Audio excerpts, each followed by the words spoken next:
The meeting to order, and if you could call the roll, please. Alderman Strelchak, Here. Alderman Bushy, Here. Alderman Meyer, Here. Alderman Hansher, Here.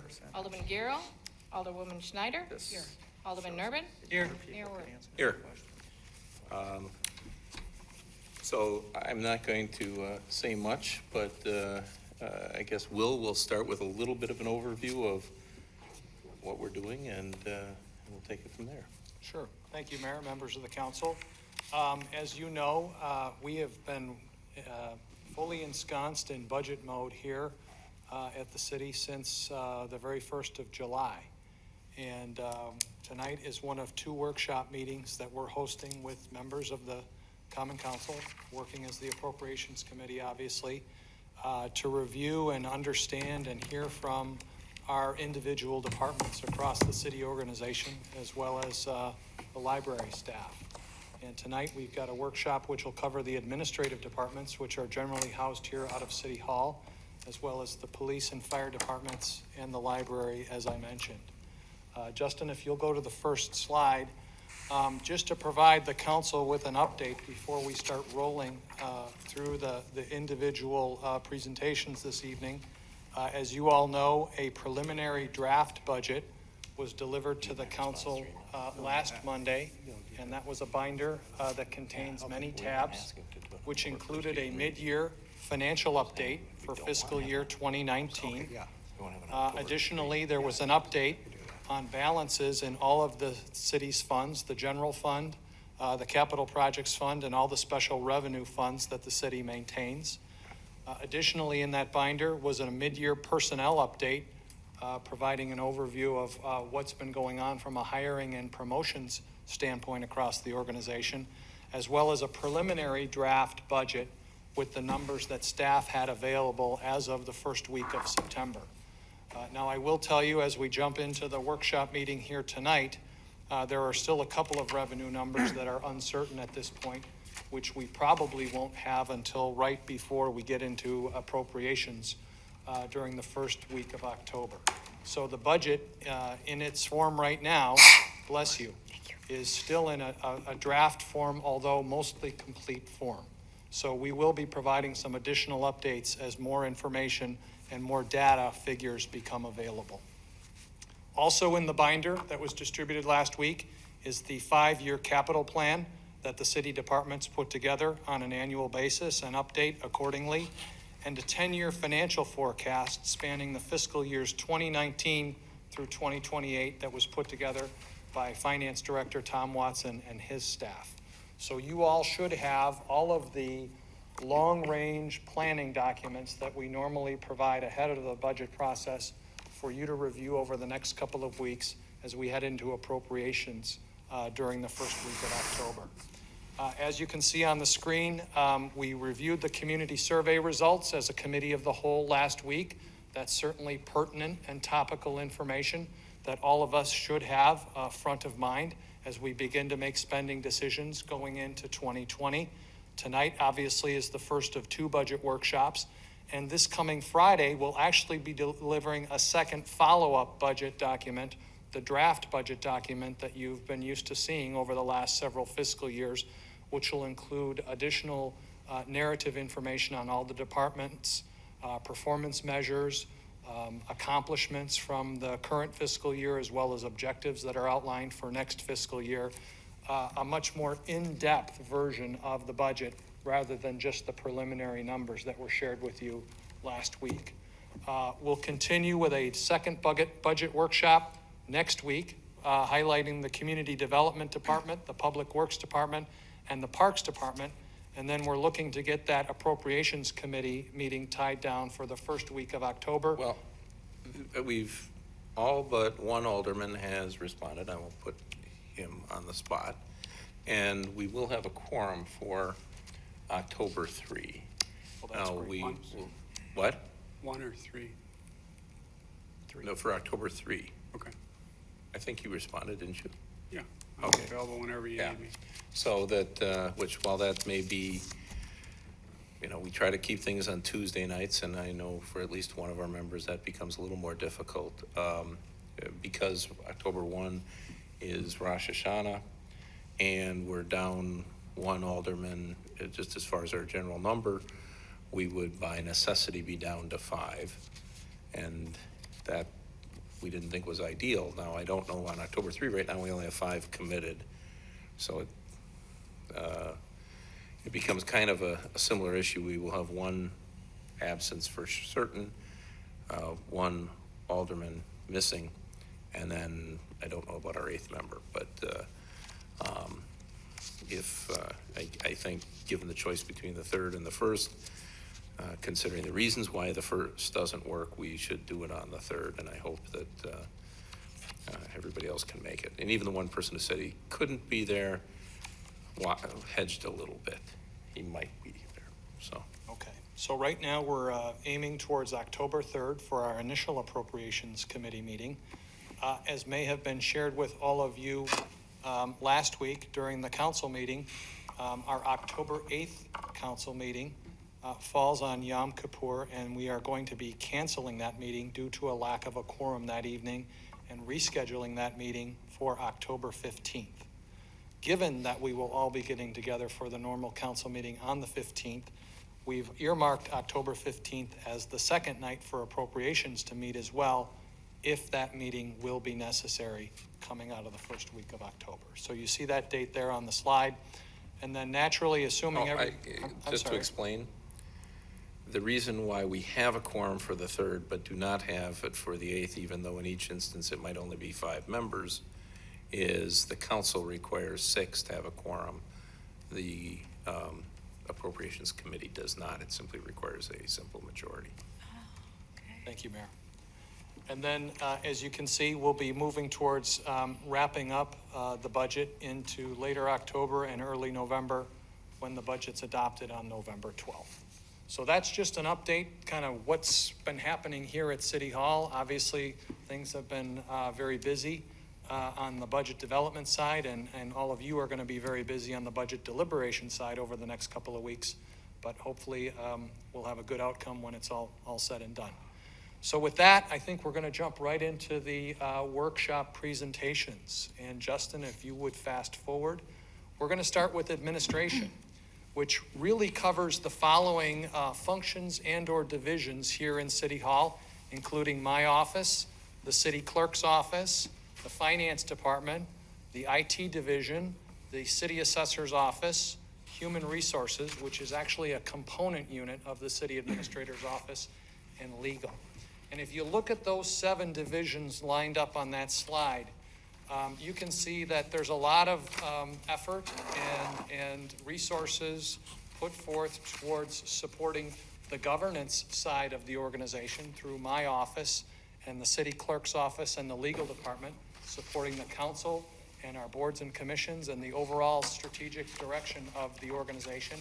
And there's also a lot of support rendered towards the community, specifically with respect to work performed by the city clerk's office, all of their interactions with the public on the election side and the licensing side, as well as the city assessor's office, which is responsible for all property assessment throughout the entire city, which pretty much touches every household in Mequon.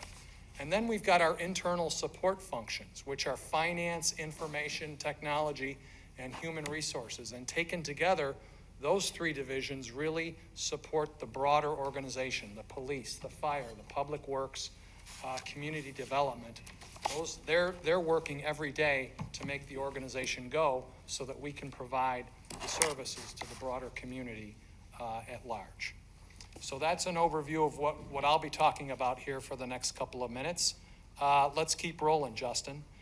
Here's just a breakdown of the city administrator's office from an organizational chart perspective. You see myself and Justin and Lena and Paula Bartz-Wagner, who's our human resources assistant. She's part-time at 20 hours a week, and she provides assistance directly to Justin.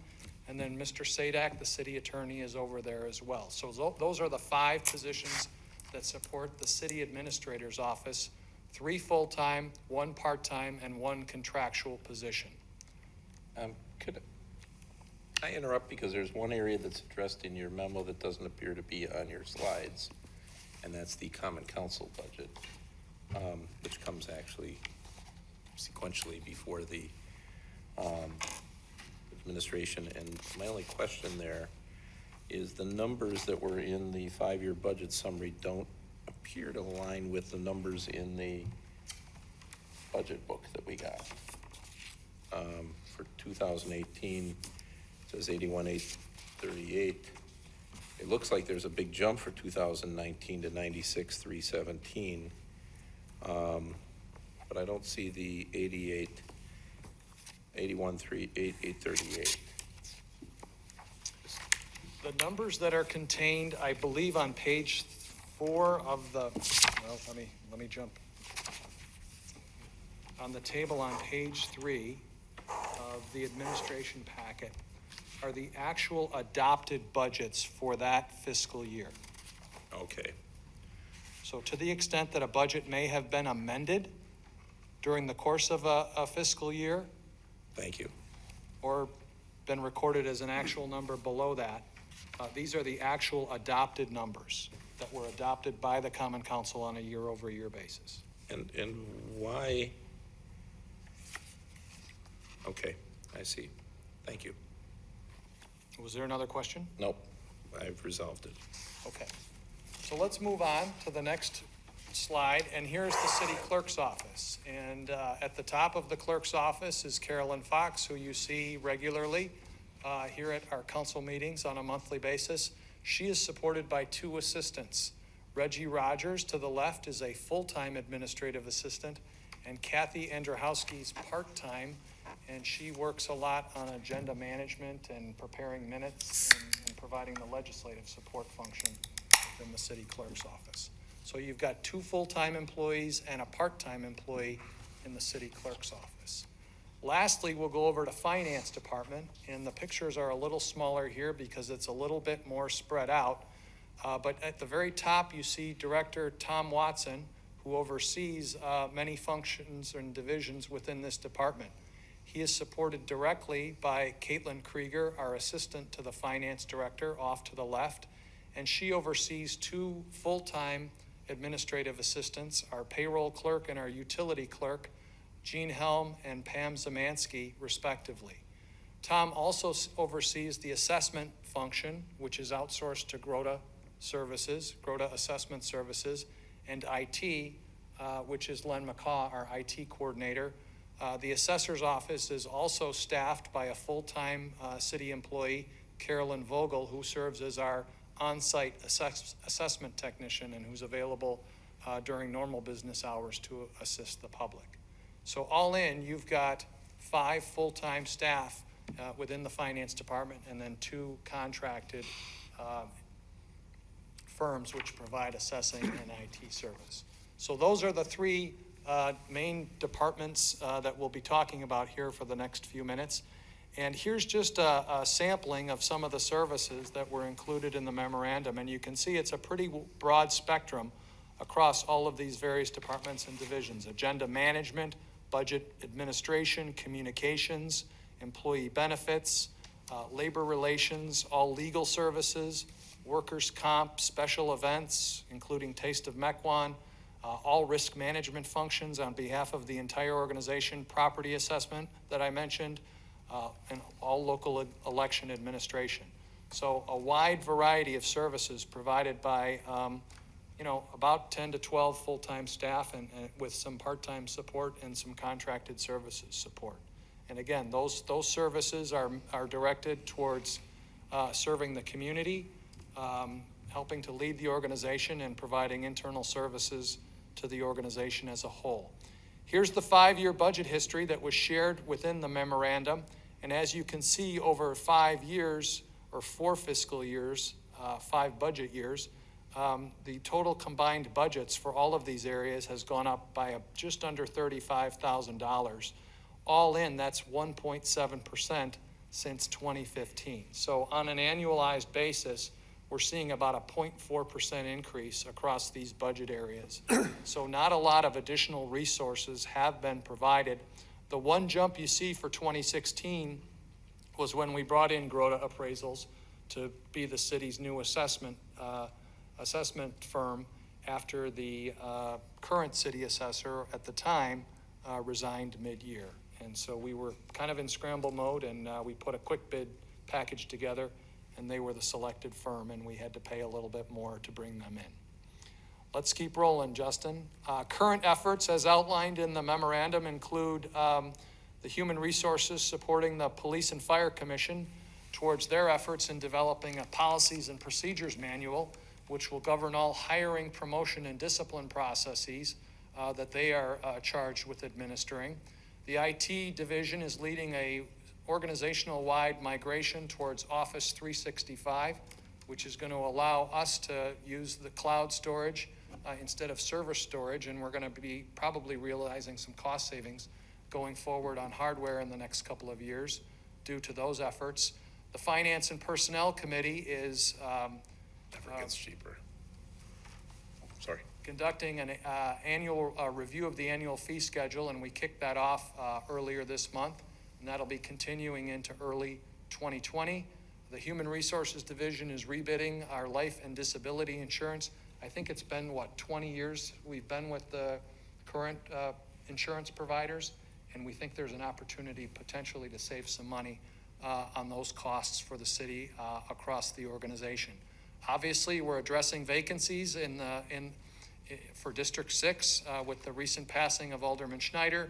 Mr. Watson has announced his retirement. He will no longer be with us at the end of the year, so we're moving to fill his position. And then obviously we've been working hard and fast on the 2020 budget.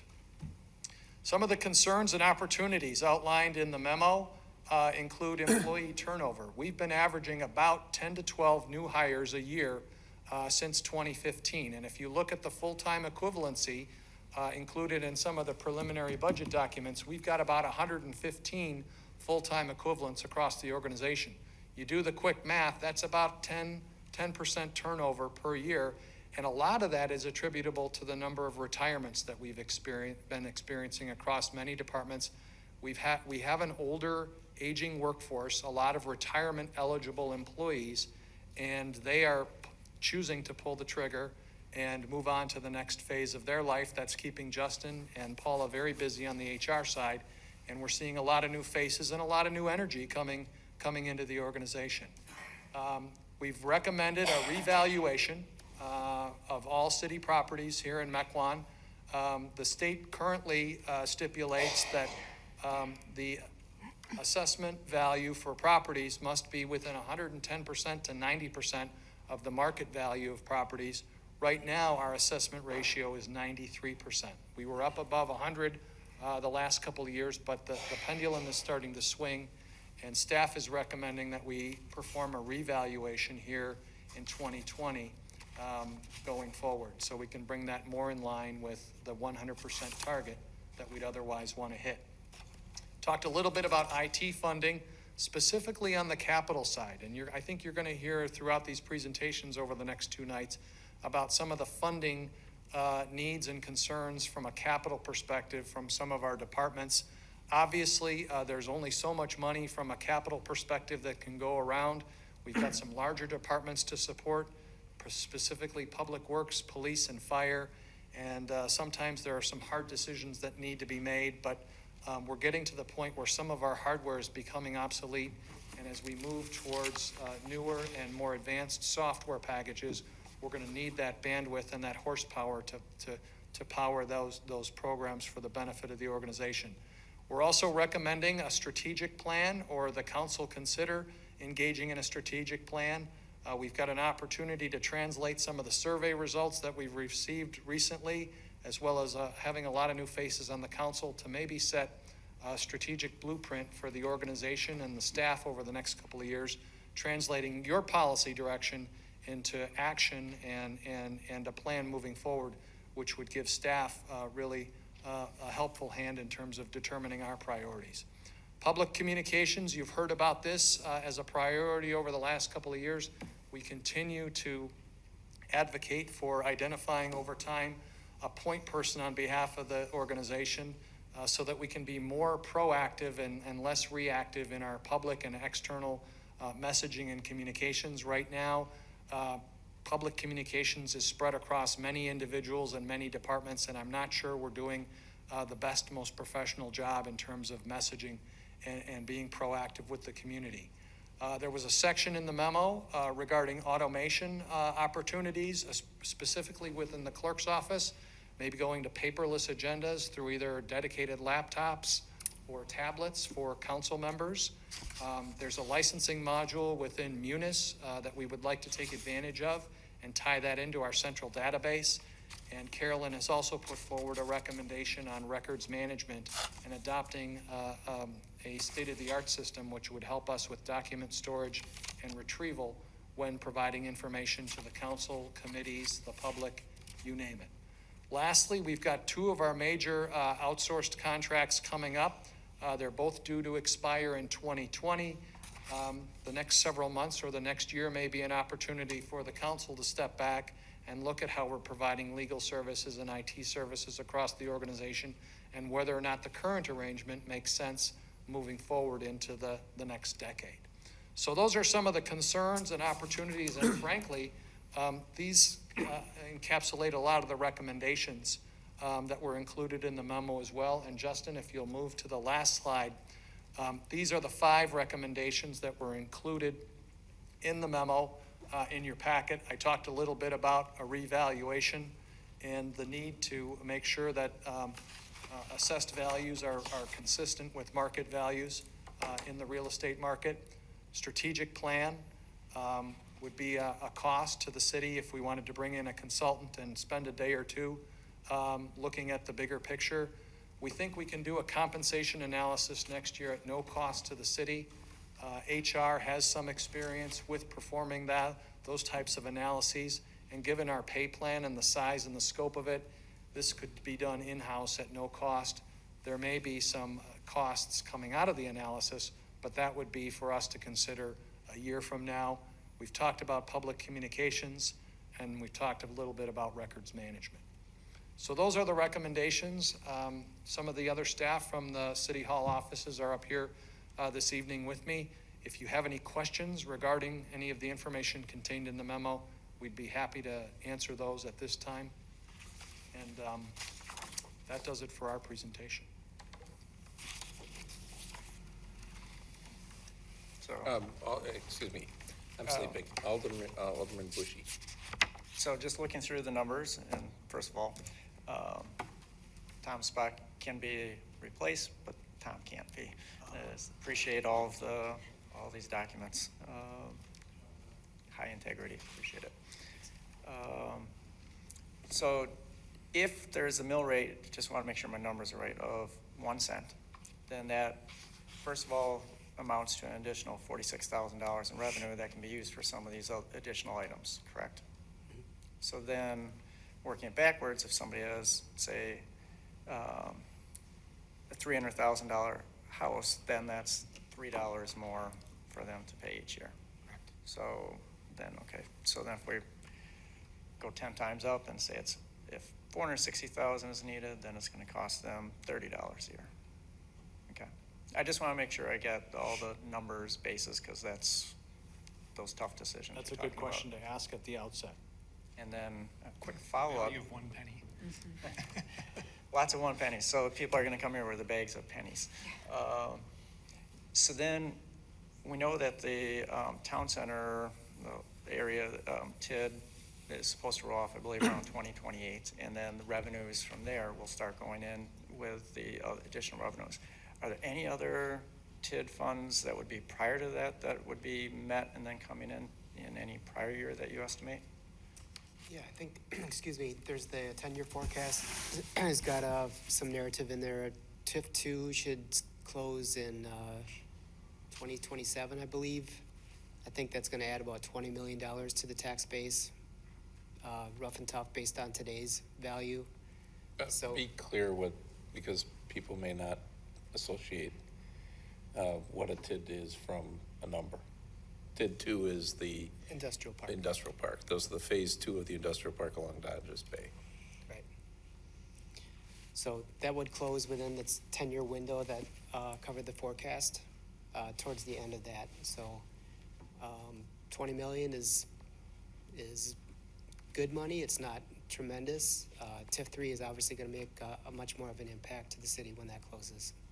Yeah, thanks. I was asking that kind of from the idea of how much do we have to kind of continue along at our current pace based on residential taxes and business taxes compared to what might come online sooner. So we have a long time to make sure we get ourselves figured out before relying on additional There services. are the Port Washington Road TIDs, but they are inconsequential because there have only been 2 small projects done there. So while we could close those anytime and it would add, you know, a ham sandwich to revenues, it wouldn't do much more than that. And those are pay-as-you-go, Correct. Right. so there's not sunk funds waiting to be, No, but it's, you know, ultimately adds to the tax base. The question is, do you want to lose the opportunity of, and that's a discussion probably more for community development, but it's a, you know, you could get a little bit of money by closing those, but then forecloses the opportunity of additional use of those TIDs. I think it'd be a little premature to make that jump. Myself, we'll probably take it up at a later date, but with I-43 finally looking like it's gonna happen, hopefully that would stimulate something on the east side. In fact, that's an issue we're going to be discussing at the next policy subcommittee for the Planning Commission is really, somebody did an analysis on, I don't know if it'll be at this next meeting or the one after, but why hasn't that those TIDs done more for redevelopment?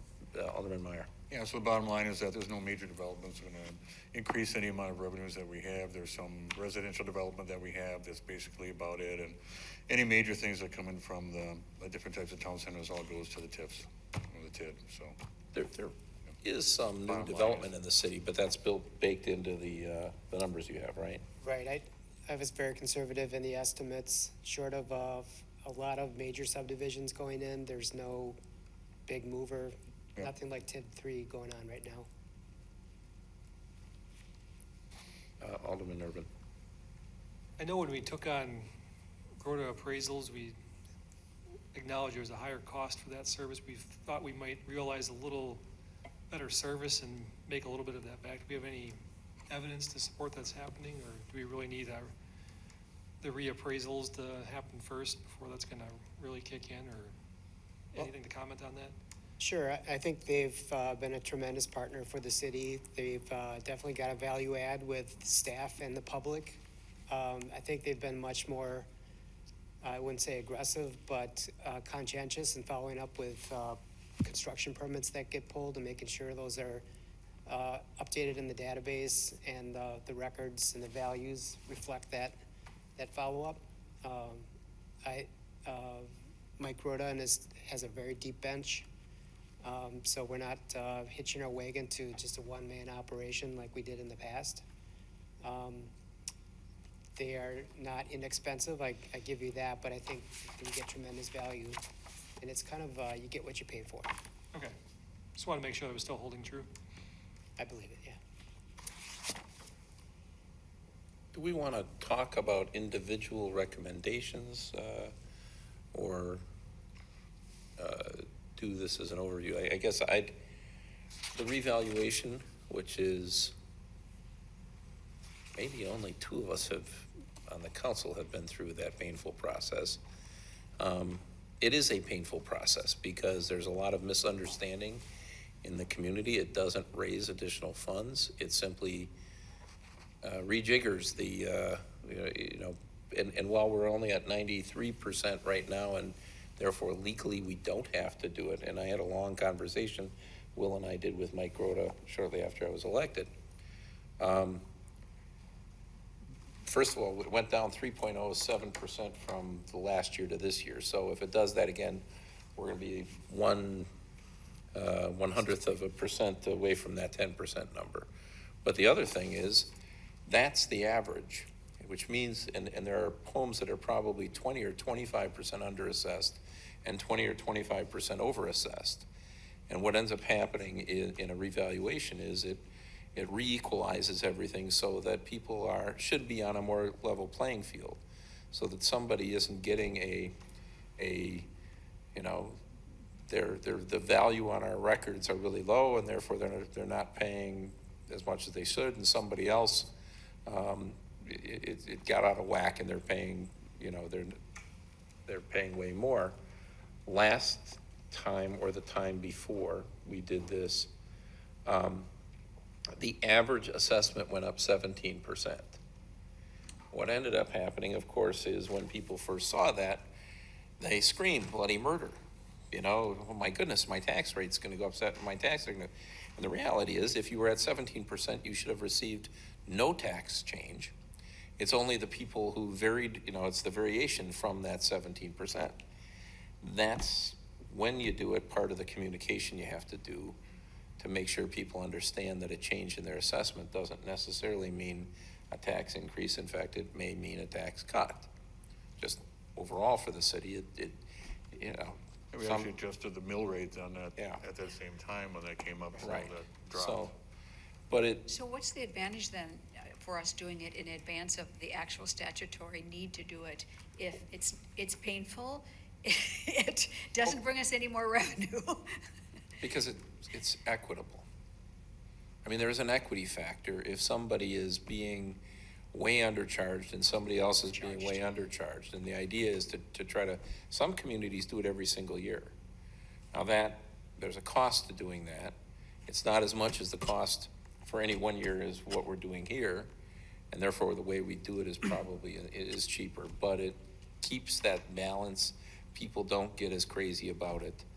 And the reality is, I believe it's really not a 1 year process anyhow.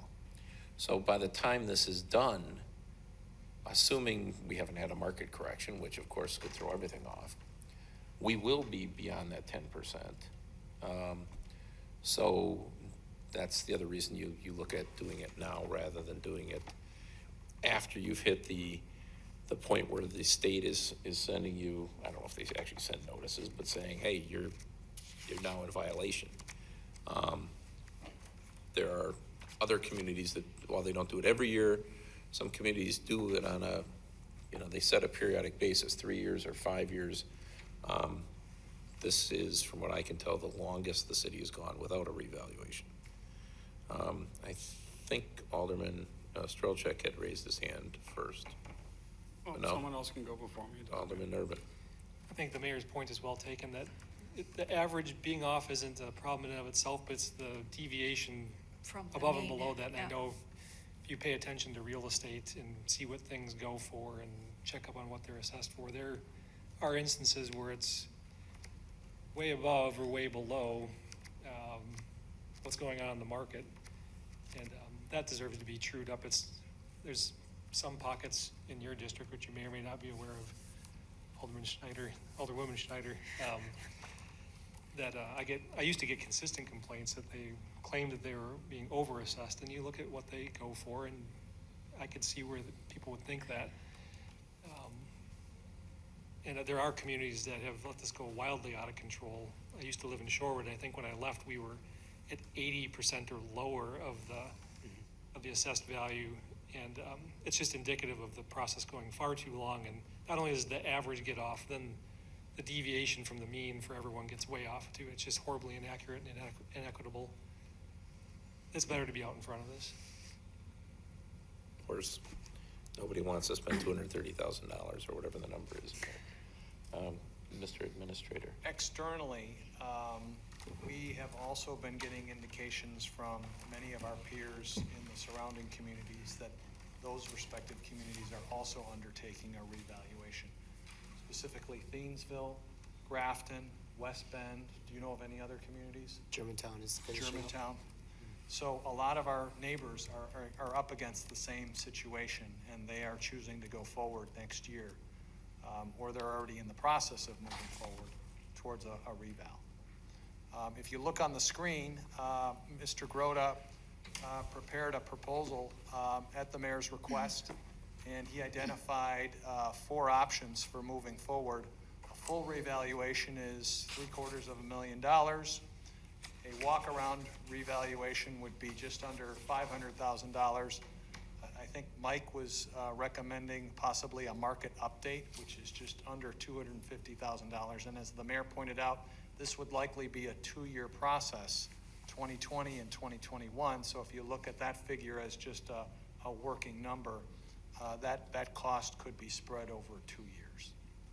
A full reval means they go and Go in your literally. house, right? What? They go inside the Yeah, houses. everybody. And they'll do some on the market update, but that's more to test their theories. And obviously, it's still not as accurate as doing a full reval, but it gets you a lot closer. It also gives people an opportunity to point out errors. Of course, only the people who are being overassessed point out errors, and that's the one flaw to the market update.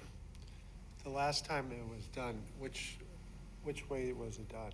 It was a market update. It was just a market update? When was the last time they had a full reevaluation? I think when the city became a city. I don't know. I don't know if it's ever. I'm just curious because the reasoning behind it. I mean, I don't think you can ever get to full compliance, because you have to coordinate and let someone in, and people aren't here half the year in many other houses. It's Well, but the difficult.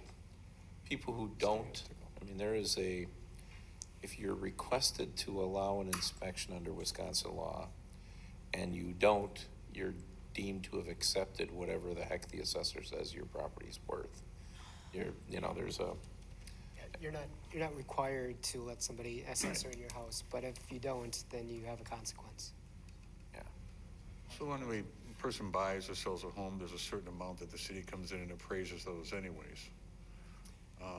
Is there a percentage on that they have that are pretty accurate within 3 years of that, or is it a pretty decent turnover of value of properties? I don't know it's not that we reassess at the time of sales. He does do testing again for neighborhoods.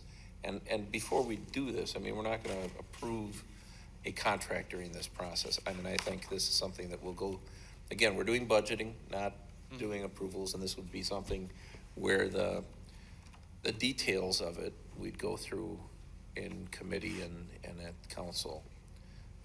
That's a darn good question, because it's still confusing, even though I sat down and asked them some of those questions.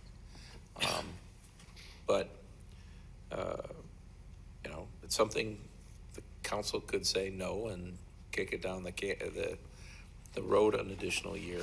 I just think you end up getting that much further away from it.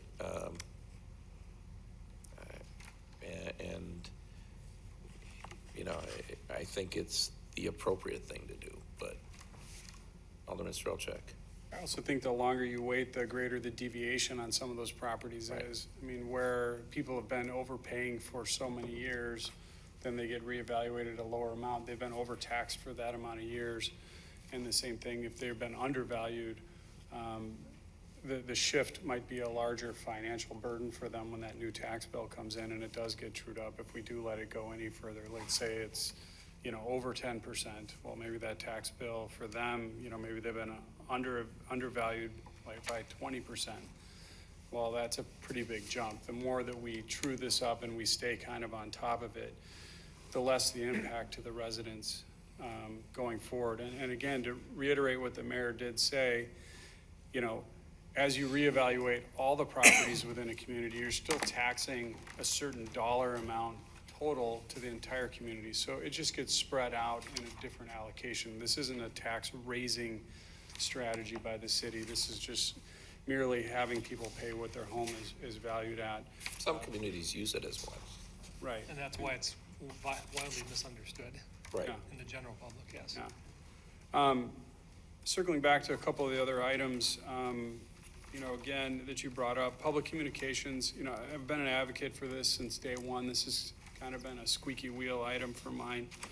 I think since the mayor was elected as an alderman and then started with his monthly updates, and then the city does their updates, I just think the plain English statement of what's going on in the planning commission and then what's going on at common council, getting out to the public via that method is good. I'd like to see the city take take some of that responsibility on and make sure that they do the same.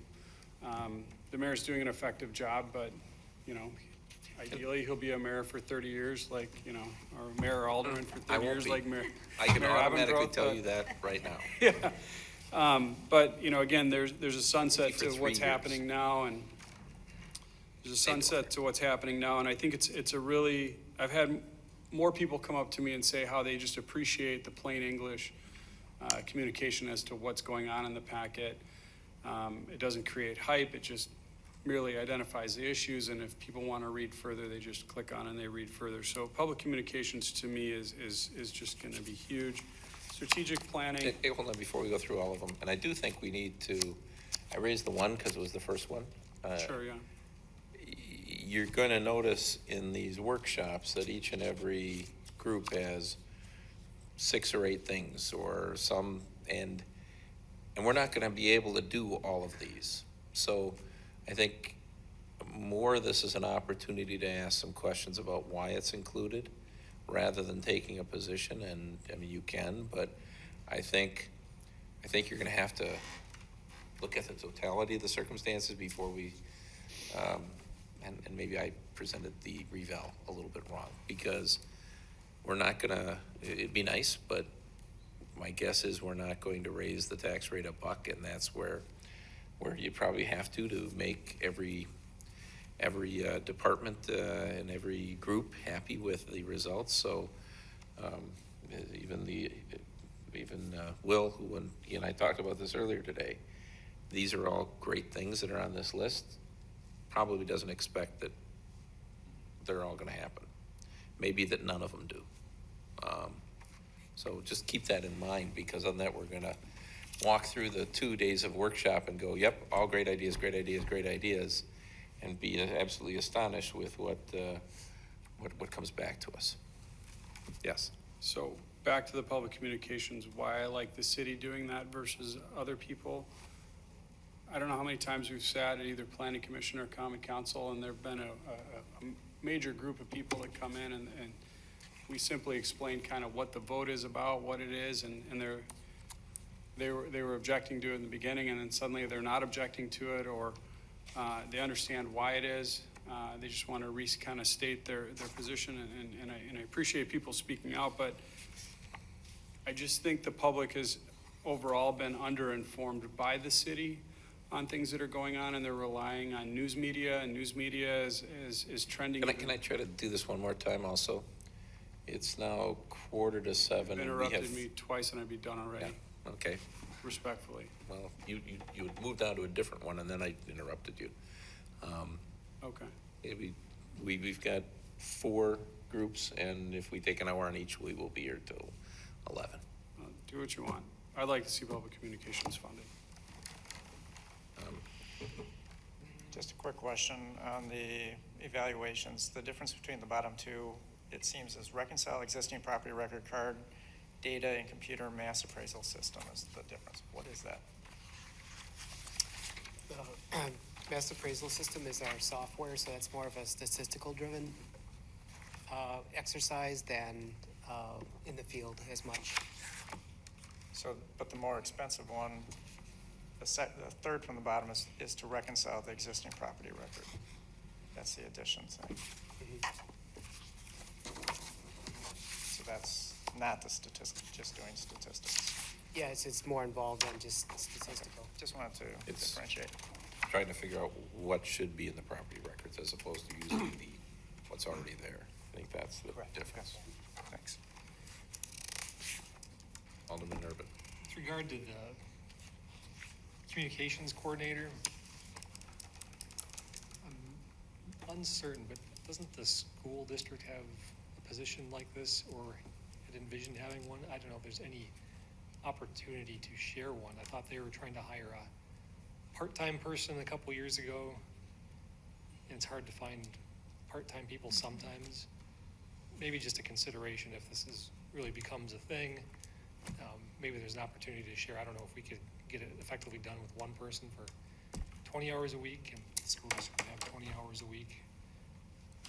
Just something to look into. Certainly.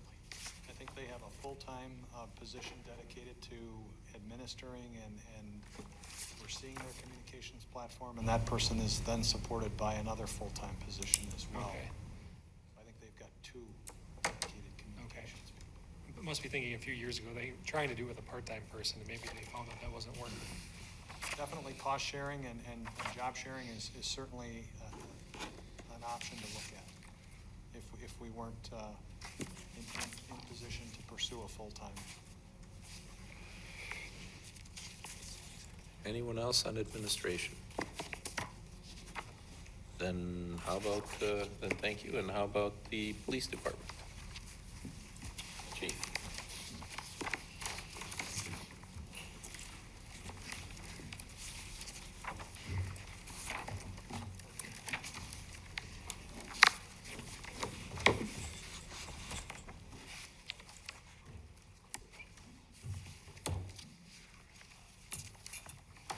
Who's running the clicker?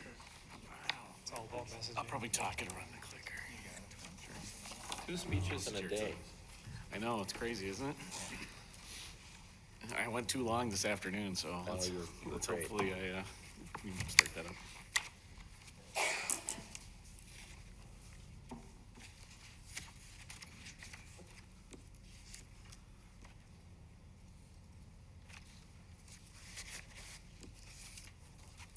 There we go. Thank you. And you introduce the captains too. I will do that. Thank you. This is Captain Mark Riley and Captain John Hale.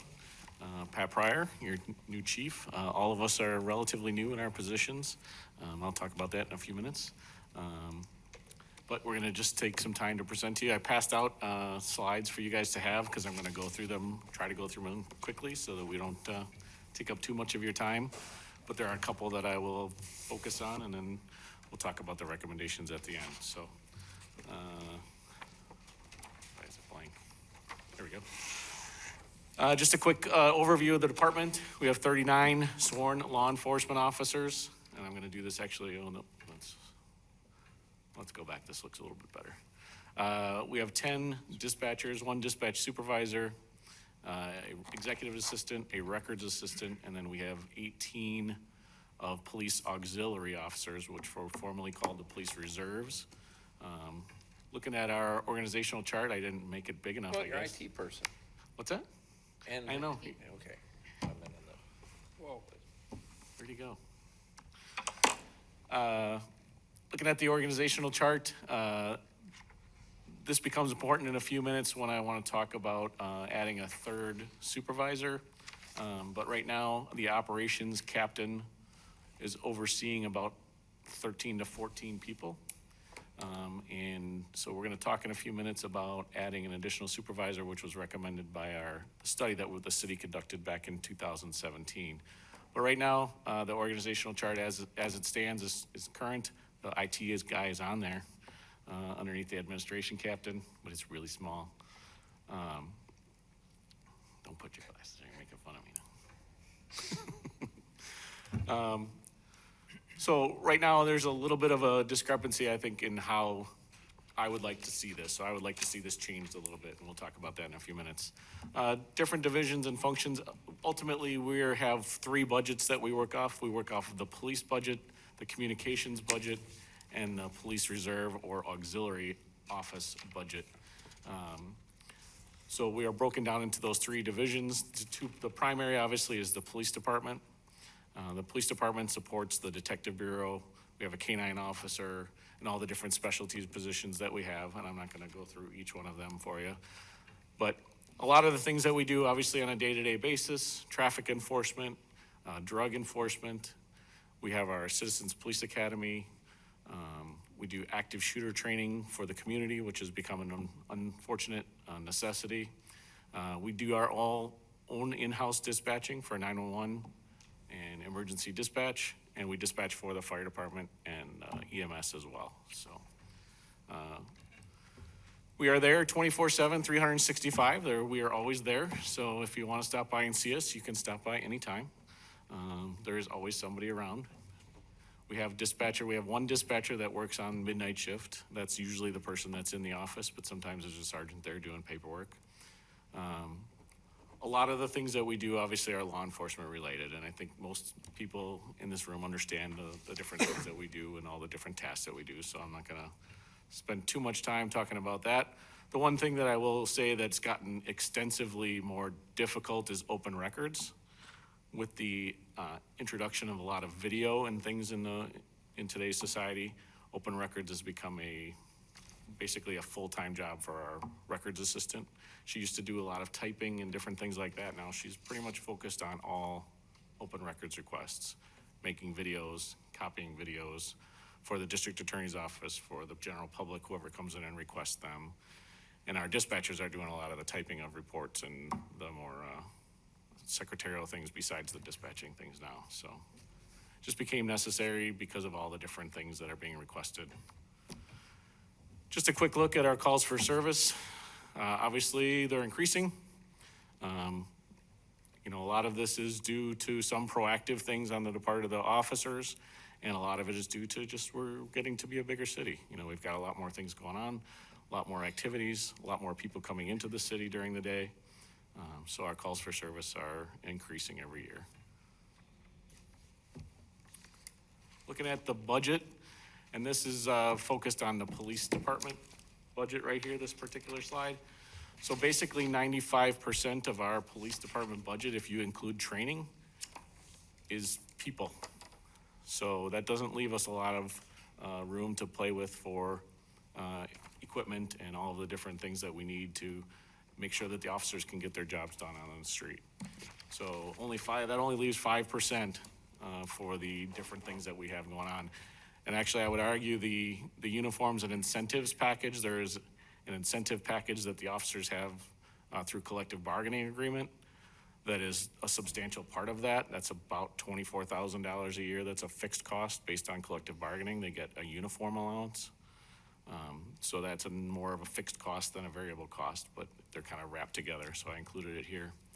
A lot of these other costs are contracted services. We have a lot of different investigative services that we subscribe to, and obviously ammunition and tasers and radars and all of the different types of equipment that we have to work with and deal with, that we have to keep up functioning and pay for and work with. So that leaves us about 5% of our police budget to do all that, which makes it a little bit difficult. Quick revenue for us, we're not in the business of making money, but there's a quick overlook over what we've brought in 2018. Just let you see that for a second. I've never heard of anybody getting a parking Parking ticket. was a big revenue. Really? I've never heard of anybody getting a parking Never ticket heard in of Mequon. anybody, yeah. A lot of it was, and this is a 2018 number, which is actually going down in 2019. A lot of it was high school generated. But the high school has since stopped calling us and created their own parking fines.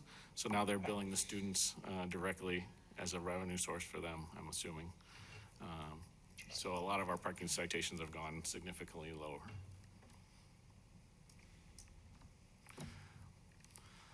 Quick look at our budget trends. Again, those are the three budgets that we deal with in the police department.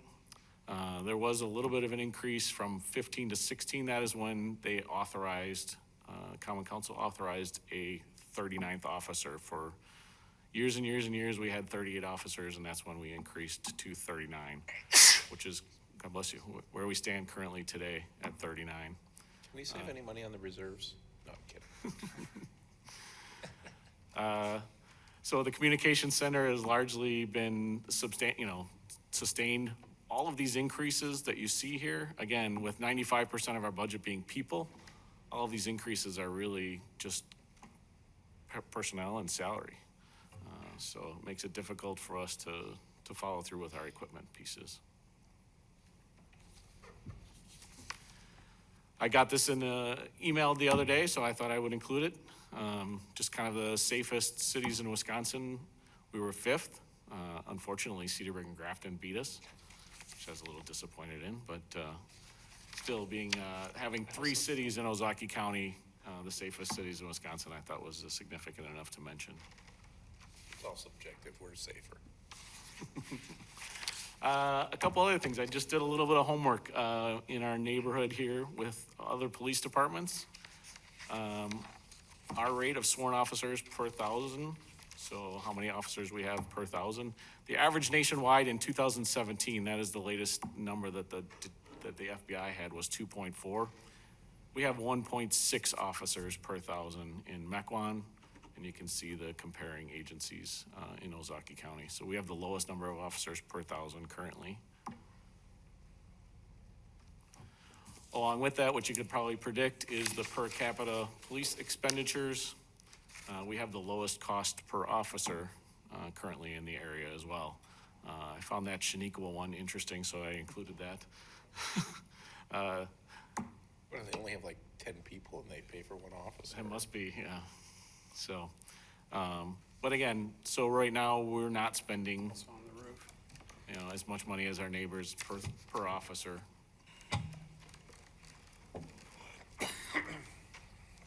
So one of the biggest accomplishments that I can't talk enough about, and that's the, when we came here last October and asked for IT help, and you guys supported us, we hired him on August 26th.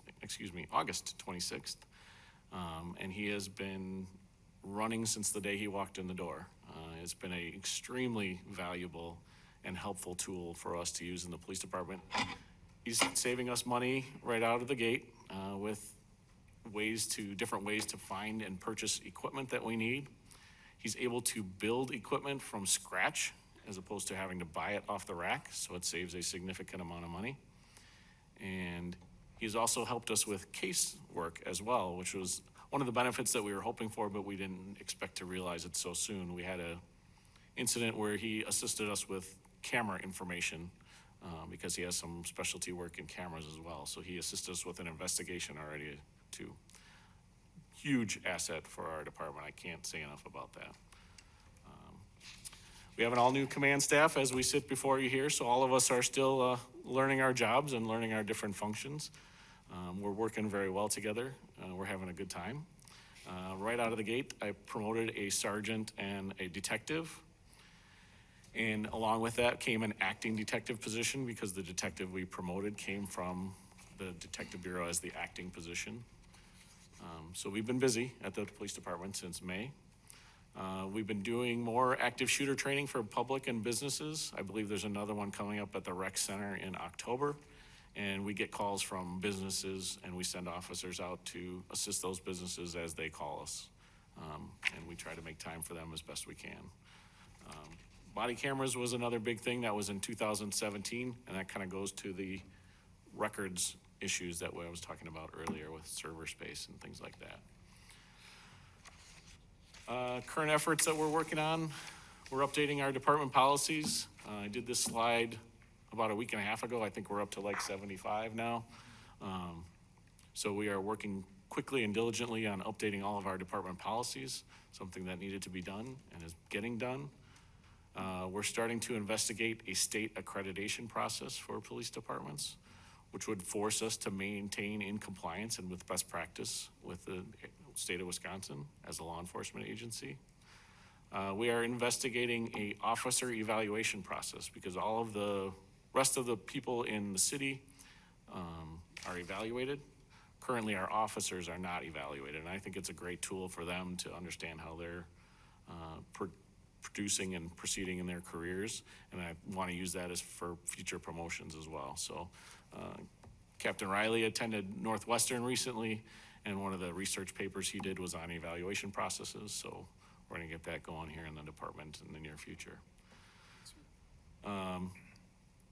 There's new state mandated reporting process that's coming out that has to be in place prior to January of 2021. So that's the government crimes reporting process that's mentioned there. And our dispatch center is continuing to work towards accreditation for the emergency medical dispatch portion of things.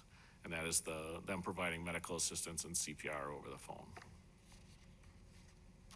So some of the things that we're concerned about or that we're talking about, the open records I mentioned as well, law enforcement technology advances. You know, we've made some giant strides with that with the hiring of the IT person. But some of the other things that we're gonna talk about in a few minutes is more school resource officers, an additional captain to assist with our command staff. We're having some issues with recruiting new dispatchers, and I'll talk about that in a minute as well. Limited advancement opportunities is something that a smaller department has, and we've done a pretty good job of trying to create special assignments to cover that, but we want to continue to be able to do that. And then our building and conditions. So some potential opportunities, new employee potential, policy revisions, accreditation. You can see this here, and I've talked about a lot of these things, so I'll try to keep moving here.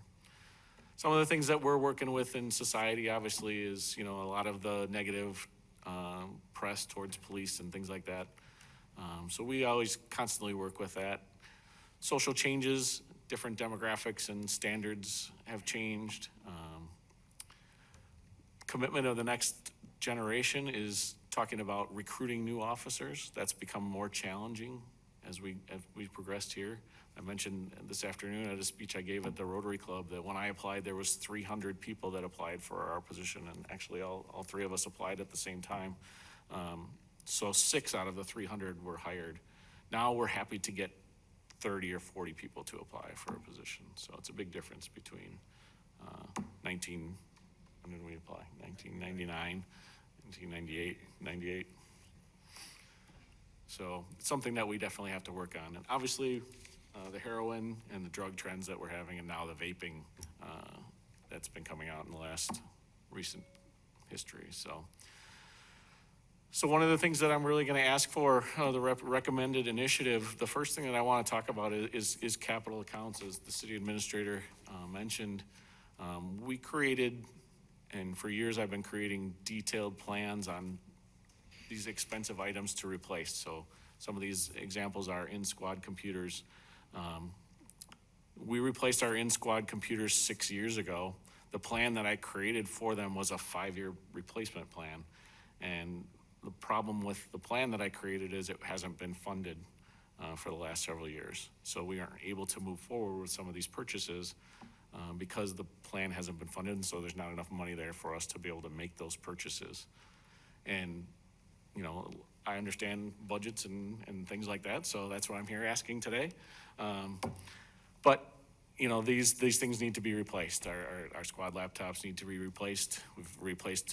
We're replacing parts on them now that, a $200 mouse replacement on one of our laptops isn't worth what the laptop is currently worth, but that's what we need to do to make it up and functional for the squad. So, with police weapons, we have, again, I created plans in place to, if we put aside X number of dollars per year, it won't be a big hit when it comes to replacing our weapons. But again, that fund has gone largely unfunded for a few years. Same with the police officer equipment replacement fund.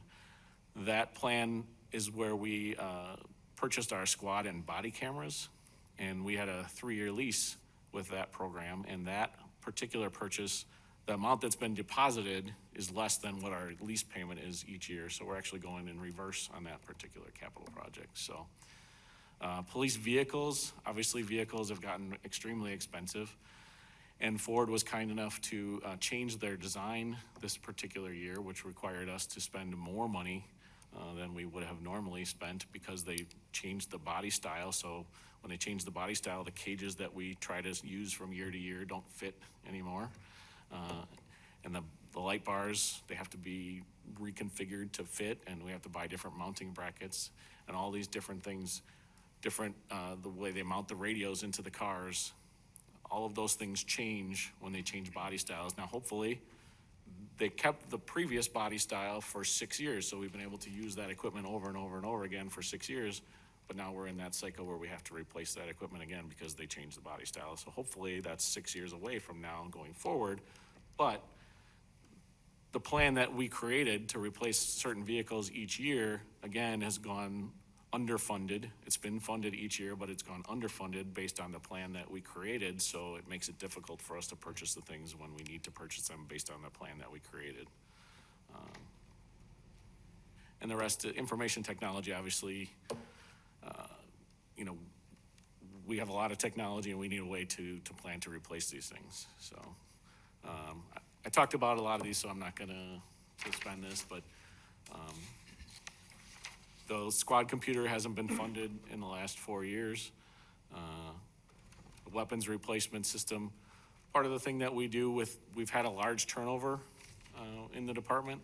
And so, weapons replacement needs to be kept up to date and needs to be current. And obviously trends change and ideas change about what the best weapon is for us to carry. And right now, the recommendation is to switch it from a different weapon that we have. So we have currently 40 caliber. I don't want to get too deep into the weeds here, but they want us to change from 40 caliber to 9mm. Those change, probably every 10 years based on what's going on in the world today. But we research all that before we purchase those things. So, and just talking about all these things that I've talked about already, the equipment replacement fund, those are all the different things that it funds. We were lucky enough this year to have substantial donations, so we got a significant number of tactical vests donated to us, which allows us to have one in every car now to be able to safely attack those situations if we need to. Talked about the vehicles as well. I don't want to dwell too much on that, and maybe you guys will have questions. So I'll move away from the capital accounts and now talk about an additional school resource officer. Right now, our single officer supports at a minimum 8 schools. One person dragged across 8 obviously is a difficult task. The school resource officer is a extremely valuable position to us. They build relationships with the people in the school, and they're able to reduce our call volumes by handling those things internally and with the school resource officer. So it keeps our patrol officers on the road. This officer does so many different things: schools, presentations, drills, emergency drills. Obviously, they handle all of these different things. It is a significant position, and we need another one. And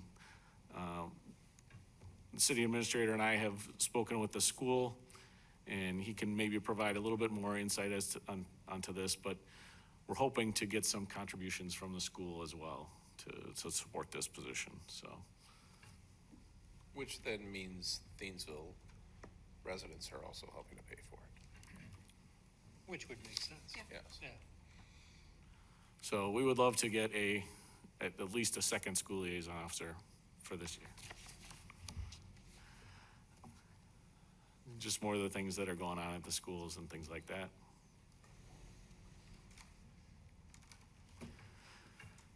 So the other thing one of the other major things that we identified is our dispatch pay. We've had a part-time position open. We did hire somebody back in December, and don't quote me on the exact month, but that ultimately didn't work out. But if you look at I did a quick study of all of the pay in the area, and we are averaging about 8.5% lower than all of the averaging pay in the area.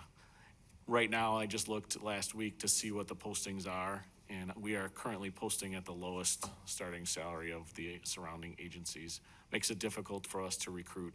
And dispatching is an extremely difficult position, which requires a significant amount of training, especially with the new implementation of medical dispatch. So we need to be recruiting people that are going to stay for a long time and that are going to support our department and be able to function with that significant amount of training. So we need to do something about our dispatch pay. I have a question. Are people leaving being dispatched because of the pay, or they're leaving for other reasons? Right now, we haven't had any, the full-time people, we typically stay through retirement. And I think that's because we provide a comfortable environment that they can succeed in. And we have a nice working relationship with our dispatchers. The part-time dispatchers is where we have the most issues. Typically, if a full-timer retires, we offer that position to a part-timer and they rotate into that full-time position. Filling that part-time position is difficult because we work them. We work them all 3 shifts, sometimes in the same week. And it's just a necessity because we have to have dispatchers in the chairs. It's a full-time position that during the day and on the evening, we have 2 dispatchers working at all times, and at night we have 1. And so the midnight officers supplement that one dispatcher with breaks and lunch and things like that. So did I answer your question? Yeah, thank you. An additional police captain. As I look through the structure of our department and as I examine all the things as I've taken over this position, I find that we need this position filled. And as I looked back in the study that was conducted in 2017, they recommended to create an additional supervisor to oversee the investigative and special services division of the department. They did not break it down to say that there should be a police captain, but based on our current structure and the current pay rates, captain would be the appropriate spot for that position. It's difficult for Captain Hale is right now is in charge of the operating positions, and he's running patrol, and then he has to switch gears and try to run the detective bureau and run the special services, the drug unit officers and the school officer and all those different things. And it's a large span of control for him to work with. And you know, we try to help out as best we can, but we also have our own duties that we have to work with. So Captain Riley is working with all of the training and all of the dispatchers and all of the records side of things and all the administrative parts of things. So it's been difficult, and this is something that I think should be filled. And how I would want to fill that is by hiring a new officer and then promoting from within the department. So those are kind of the quick, down and dirty cost calculated by a little bit of help from the finance department and myself. So obviously we'd have to get some specific numbers, but that second school resource officer, that cost is about $112,000, and these are just first year costs. The third police captain is about 125, but that's assuming that I'm hiring a new officer at base pay and then promoting a captain from within. So I'm taking the difference between, the promotions and things like that. And then our capital accounts, that $113,000 there is the difference between the amounts that I created plans for and the difference that the city administrator approved. I don't know if approved is the right word, or recommended. The city administrator recommended. So the difference between our two recommendations is $113,500. And then a quick increase in the dispatcher pay of 8% to get them into the average would cost us about $52,000. And that's reoccurring though. That is reoccurring. That's a one-time bump, but it's reoccurring then as a staff increase going forward. So it's a little bit different than. And then I couldn't leave here without just talking for a minute about the public safety building. The public safety building was built in 1985, and it shows. The public safety building is not where it needs to be.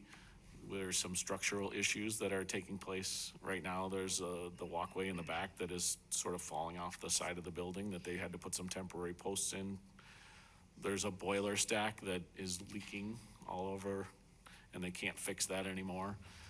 So besides the structural pieces, in order to facilitate things, I've closed interview rooms and turned them into offices, and I turned another interview room into a storage room, and we turned a supply room into a server room because there was no technology when this building was built. So we're repurposing and doing the best we can, and we've created some cubicles out in the main area to create more room for people, but it's just not designed for where we are today. 1985 is very different than where we are in 2019. So I think we just need to start having this discussion that the public safety building is going to need to be addressed in the near future. So. What's the time frame do you perceive to have about if you were to get a new public safety building? Next 5 years, next 3 years? It comes down to funding, I think, is really the biggest thing. I don't know how, being new in my position, I don't know how long it takes to plan and save for a new building. But certainly in 3 to 5 years, we need to make a decision, because right now we're going to be spending money on a building that, doesn't need to have money spent on it, because it's just we're not going to get the benefit of it.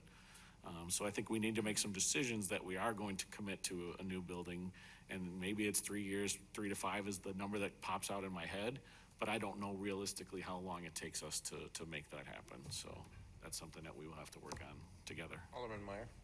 So do you have any, speaking of dispatch, do you have any insight into how the other, you mentioned that we're lower in pay, but how that relates to if, let's say, Ozaki, Cedarburg, or Grafton or that, are they still in the same situation as we are, unable to fill part-time people? Or because of the pay they're getting, they're fully staffed in all those? They're still struggling as well. It's still a difficult position to fill.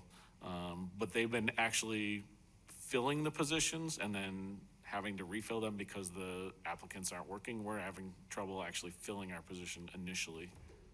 Although we had interviews yesterday, Captain Riley had interviews yesterday, and there was a few promising candidates. But given the level of training and the information that they have to provide and know now, it needs to be addressed.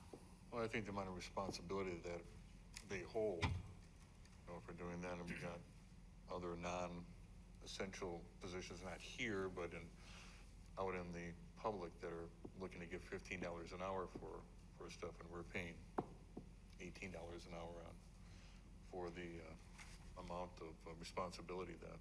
I mean, flipping burgers and being a police dispatcher aren't equivalents? Yeah. Alderman Urban? I don't think the training's the same. I think we're armed with fresh data on cost of maintaining the public safety building, thanks to the study we did a year ago.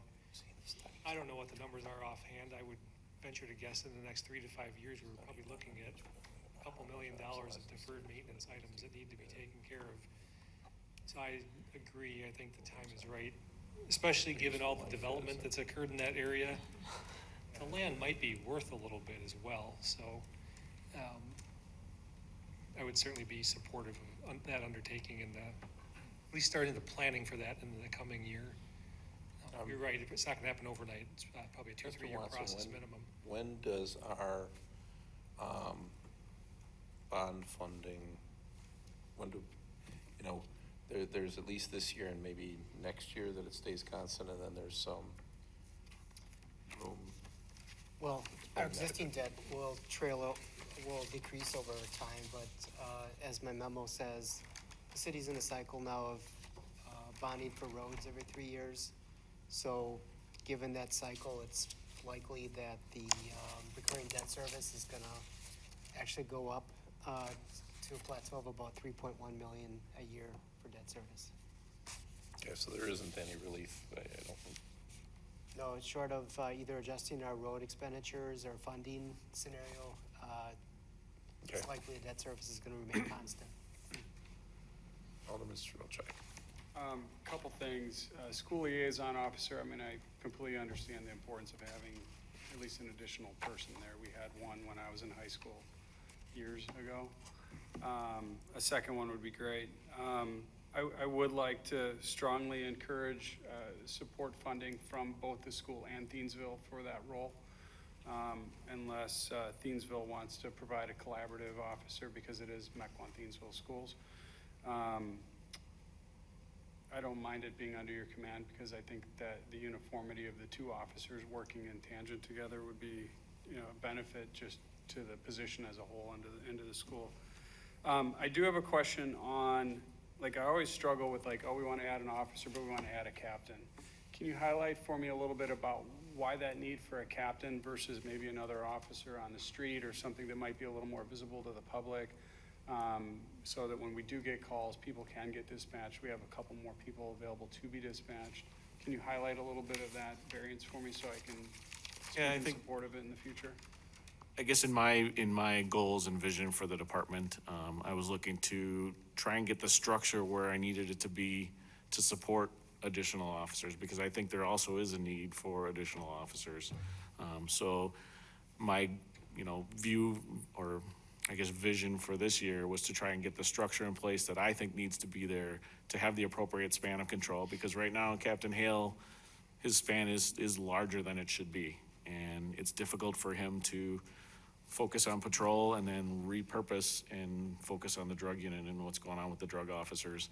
And I think he has a difficult time right now supervising and making sure that they're using their time to the best of his ability. So if I move a detective into that special operations division, that can free up some of the sergeant time, because right now our sergeants are helping us oversee some of those detective bureaus. So hopefully that would free up some of the sergeant time, and if the sergeant time is freed up, that frees up the officer time. So it sort of trickles down into all the different levels, so that if one person is doing more work over here, they have less work to do, so they can get out and be more visible. And that's my goal, is to get the sergeants back out on patrol a little bit more than they should, and having an additional supervisor in the bureau to sign off all of their reports would go a long way to helping that. Okay, thank you. But I do think that we need more officers, and I agree. certainly, you know, Another I would full ask for that, patrol. but my vision, at least for my future planning right now, I'd like to get the structure where I feel it needs to be, and then work from there. We used to have 3 captains 10 years ago, and prior to that, all those times. So somewhere along the line, we lost that, and I think it's something that needs to come back. Other questions, Alderman Boucher? I'm hoping that, that there is a good general support from the council. One of the things that you mentioned, I feel kind of bad about in a way, you know, the report, the matrix report came out in 2017. And the process of trying to hire to that, and then as you mentioned, it was a year ago for the IT position, and it wasn't hired until the end of the summer. The little discussion that we had on the side previously is that I'm hoping that with support and positions, and this might go to staff, is that given that we're having a equivalent of a multi-day Super Bowl from a presidential convention coming next summer just to Milwaukee, you know, to very close southern neighbors here, that anything that does get funded, that gets expedited as much as possible, so that those pieces are in place, personnel and whatever is in place prior to that happening. So, that one more to staff, but. Any other questions for Chief or the captains? Alderman Strelchak. Just a comment, 6-year-old weapons are dangerous. They need to be replaced soon and/or funded. Interesting. Anything else? We're going to take a 4-minute break, so that we will be back at 7:30 to continue on with the fire department. 4 minutes. 7:30 on that clock. Don't go over. Don't go over 4 minutes. I know, I almost used it by accident.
like, no, Now they need a weapon.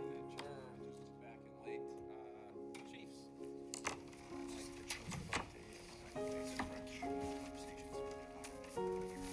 Okay. Chief, Perfect. Well, first of all, I want to say, if you remember from last week, when they did the community survey, the fire department actually ranked higher than the police department, except for going after the police department. I was told to keep this brief, so I will. So just here's an overview. The budget's $1.5 million. Thank you. Bringing in about $800,000 in revenue. We're the largest city in the state of Wisconsin with a paid-on-call fire department.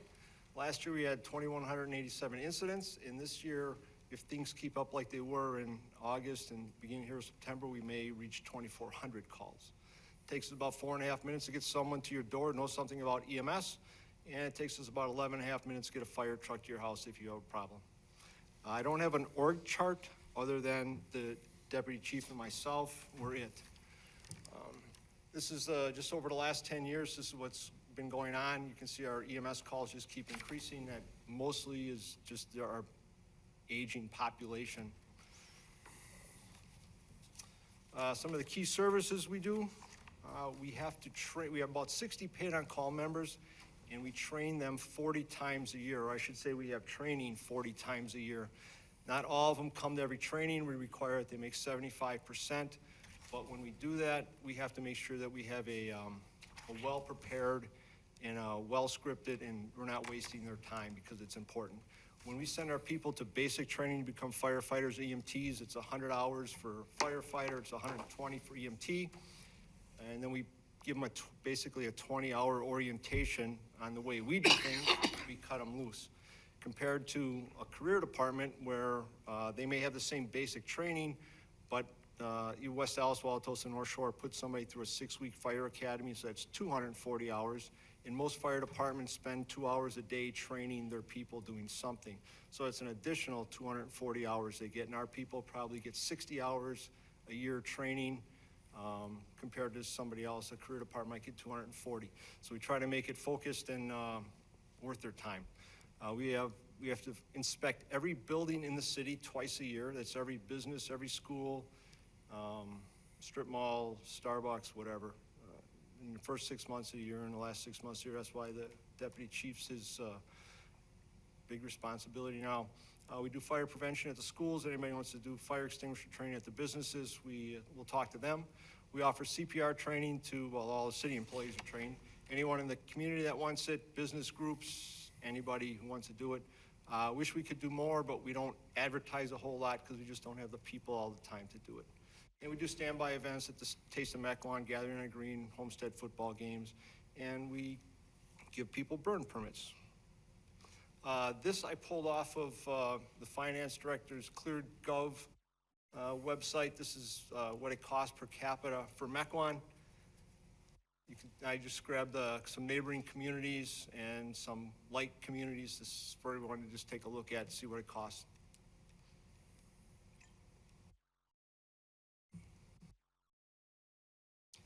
And I brought this slide with me last year, but I thought I'd show it one more time. This is, I went to the Wisconsin Blue Book, and I wrote down everyone who had a population close to Mequon, and then I sorted it by budget. So here we are at $1.5 million, and the next closest place is on Alaska at 2.1, and they don't even do EMS up there, and they have 15 people, and that equalized assessed value here, we're at $4 billion. Nobody even has that much equalized assessed value in their community either. So, and I think I mentioned this last year too, so, well, these other fire chiefs of these departments must do a better job of convincing their common council that they need resources, because we're still at the bottom of the list here. Here's our budget. I went back to 2006. Our budget was $1.37 million. That's when we had a separate fire and ambulance department. We kind of had two departments doing the same thing, and in 2008 we consolidated. And the big jump in the budget in 2017 was when you added the money for the deputy chief's position, but because of the whole PFC thing, we didn't get him for 18 months after he was authorized. So Here's a breakdown of our revenues. 572,000 for transports, interfacilities is something we started doing about 3 years ago. So St. Mary's needs someone to go from their campus here downtown to the stroke center. They'll call us. If we have 2 paramedics available, we'll send them, we'll send our ambulance up there, put them in the back and take them down to St. Mary's. And the beauty of that is we do that for pennies on the dollar because it's usually the POP who's already being paid to be in the station, and interns driving who gets paid $2.17 an hour. So we drive the person down to St. Mary's, Milwaukee. We get our 2% dues back every year from the state for doing fire inspections twice a year every building, so that's important. We also have to show them that we do some kind of fire prevention activity, and we have to track all that. We have to keep track of all our records for them and enter that into a system. That's how we're eligible for that money.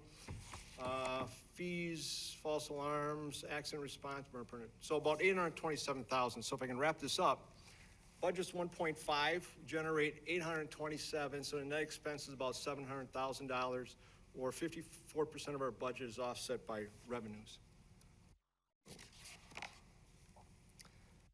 What's going well? We hired a deputy chief of fire inspections, and he could tell you all the things he's corrected so far or people he's upset. But it's going very well. Our training program, we put a lot of time into this, and we do something called 911 emergencies. It's what we call low-frequency, high-risk events. We do this 4 times a year, so we'll do like 8 different stations. One's emergency childbirth, because we don't see a lot of that. Epi administration, some suctioning of stoma. It's like 8 different things. We don't see a lot, but we want people to be, when they walk in the door, they have to know what they do. So we spend a lot of time on it. Our social media campaign, if you follow us on Twitter or Instagram, that's been going really well. We've got a lot of positive feedbacks. Our intern program, now that we have 2 of them working every day, except when they're at school. They do a lot of stuff for us. And the incentive pay that you authorized back in July is going well. Although if I could make a comment about millennials, there is, for the incentive pay, it's going well, and a lot of older people make time and they've made adjustments. There's a small yet group of millennials who said, oh, you're gonna pay me more money for doing less? Well, I'll just work less hours and make the same amount of money. Well, I don't know how you deal with that. The impact it had. Some people actually signed up less because they could make the same amount of money in. A small group, but it did happen. But also had one person who kind of left his other job and moved into Station 1 for 8 days straight, so he could benefit from this. So that was nice. Some current efforts, the deputy chief here is working on digitizing all of our inspection records, which will probably be a multi-year project. He's doing QA and QI on all our inspections because for the last however many years, it was done by a bunch of part-time people, and we did the best that we could with what we had, and there's some things we've fallen behind on. He's working on that. Our paramedic training, we've worked with, or we have some money in the Mequon Community Foundation. We're buying mechanical CPR devices that we're gonna have 1 on each ambulance. We have an ultrasound machine that the paramedics can use now as soon as the protocol gets approved by the state for looking for stroke, heart tones. Cardiac arrest, and in trauma situations, looking for blood in in abdomens, things like that. And we just got approved some new drug protocols, things that we can administer in the field. And our recruitment efforts have CPR gone. device here in City Hall or in other city buildings? The DFibs? Yeah. Yeah, there's one down right by Okay. Justin's office. There probably should be one in here too. I need to know. The mechanical CPR devices, Gonna we're say buying, any special we're buying interest, used medical equipment. We're not buying new medical equipment. We can't afford the new medical equipment, so I've scoured the market and found used devices. They'll be recertified. And our recruitment effort is going, it's our current effort. We sent out, I don't know if anybody got, we had 2,500 of these cards we put on different postal routes. It's a join the fire department. And we had 3 people respond to that saying, oh, hey, I saw you're looking for people. So 3 out of 25, if we hit the community, we should probably get 6 or 9 people. But the social media has actually brought in more people with Twitter and Instagram. A few areas of concern. The inspections, once the chief here started looking around, he goes, there's not a really good way to share information with City Hall. We have our own silo, city has their silo, the police department has a silo of information. It sure be nice to somehow incorporate all that, or just a better workflow going from City Hall to the fire department and back and forth for inspections and building inspections. We don't really do a really good job of looking at our EMS reports for quality and accuracy perhaps, and then taking that information and coaching people on how to do a better job. We may be missing some stuff with revenue because everything that they do is not documented properly, and we can use that to better train our people. So we need to work on that. Our active shooter response should be improved. We're lacking on that. Accountability for our people, and that just has to do with a lack of, when they're here, they will do anything for you, as evident a couple weeks ago when they jumped through a window of a burning building and pulled a couple people out. But if they're not here and they're really not interested in what's going on, so it's hard to find someone who's a volunteer and say, hey, how come you didn't do this, or why didn't you do that, or how come this isn't done? So we need to follow up more with our people. Mentoring of new people, we could do a better job of that. Again, we just don't have the people to do it, and we need some kind of pre-plans. We have something sort of, kind of, but it sure be nice to have more information about when we go to a building, especially the bigger complexes where stuff is, hydrant locations, standpipes, whatever. Some other areas of concerns here. We have a single paramedic system, which is the way many places work, although being a single paramedic in the field in Ozaukee County is a rather stressful situation because you're making a lot of decisions by yourself. There's no one there to check to make sure your medication route is right, the dosage is right. We use about 14 people to keep one paramedic in the station. We probably have 4 or 5 other paramedics, but the person that does the orientation will not sign those other people off because they're not up to his standard to let them loose in a single paramedic system.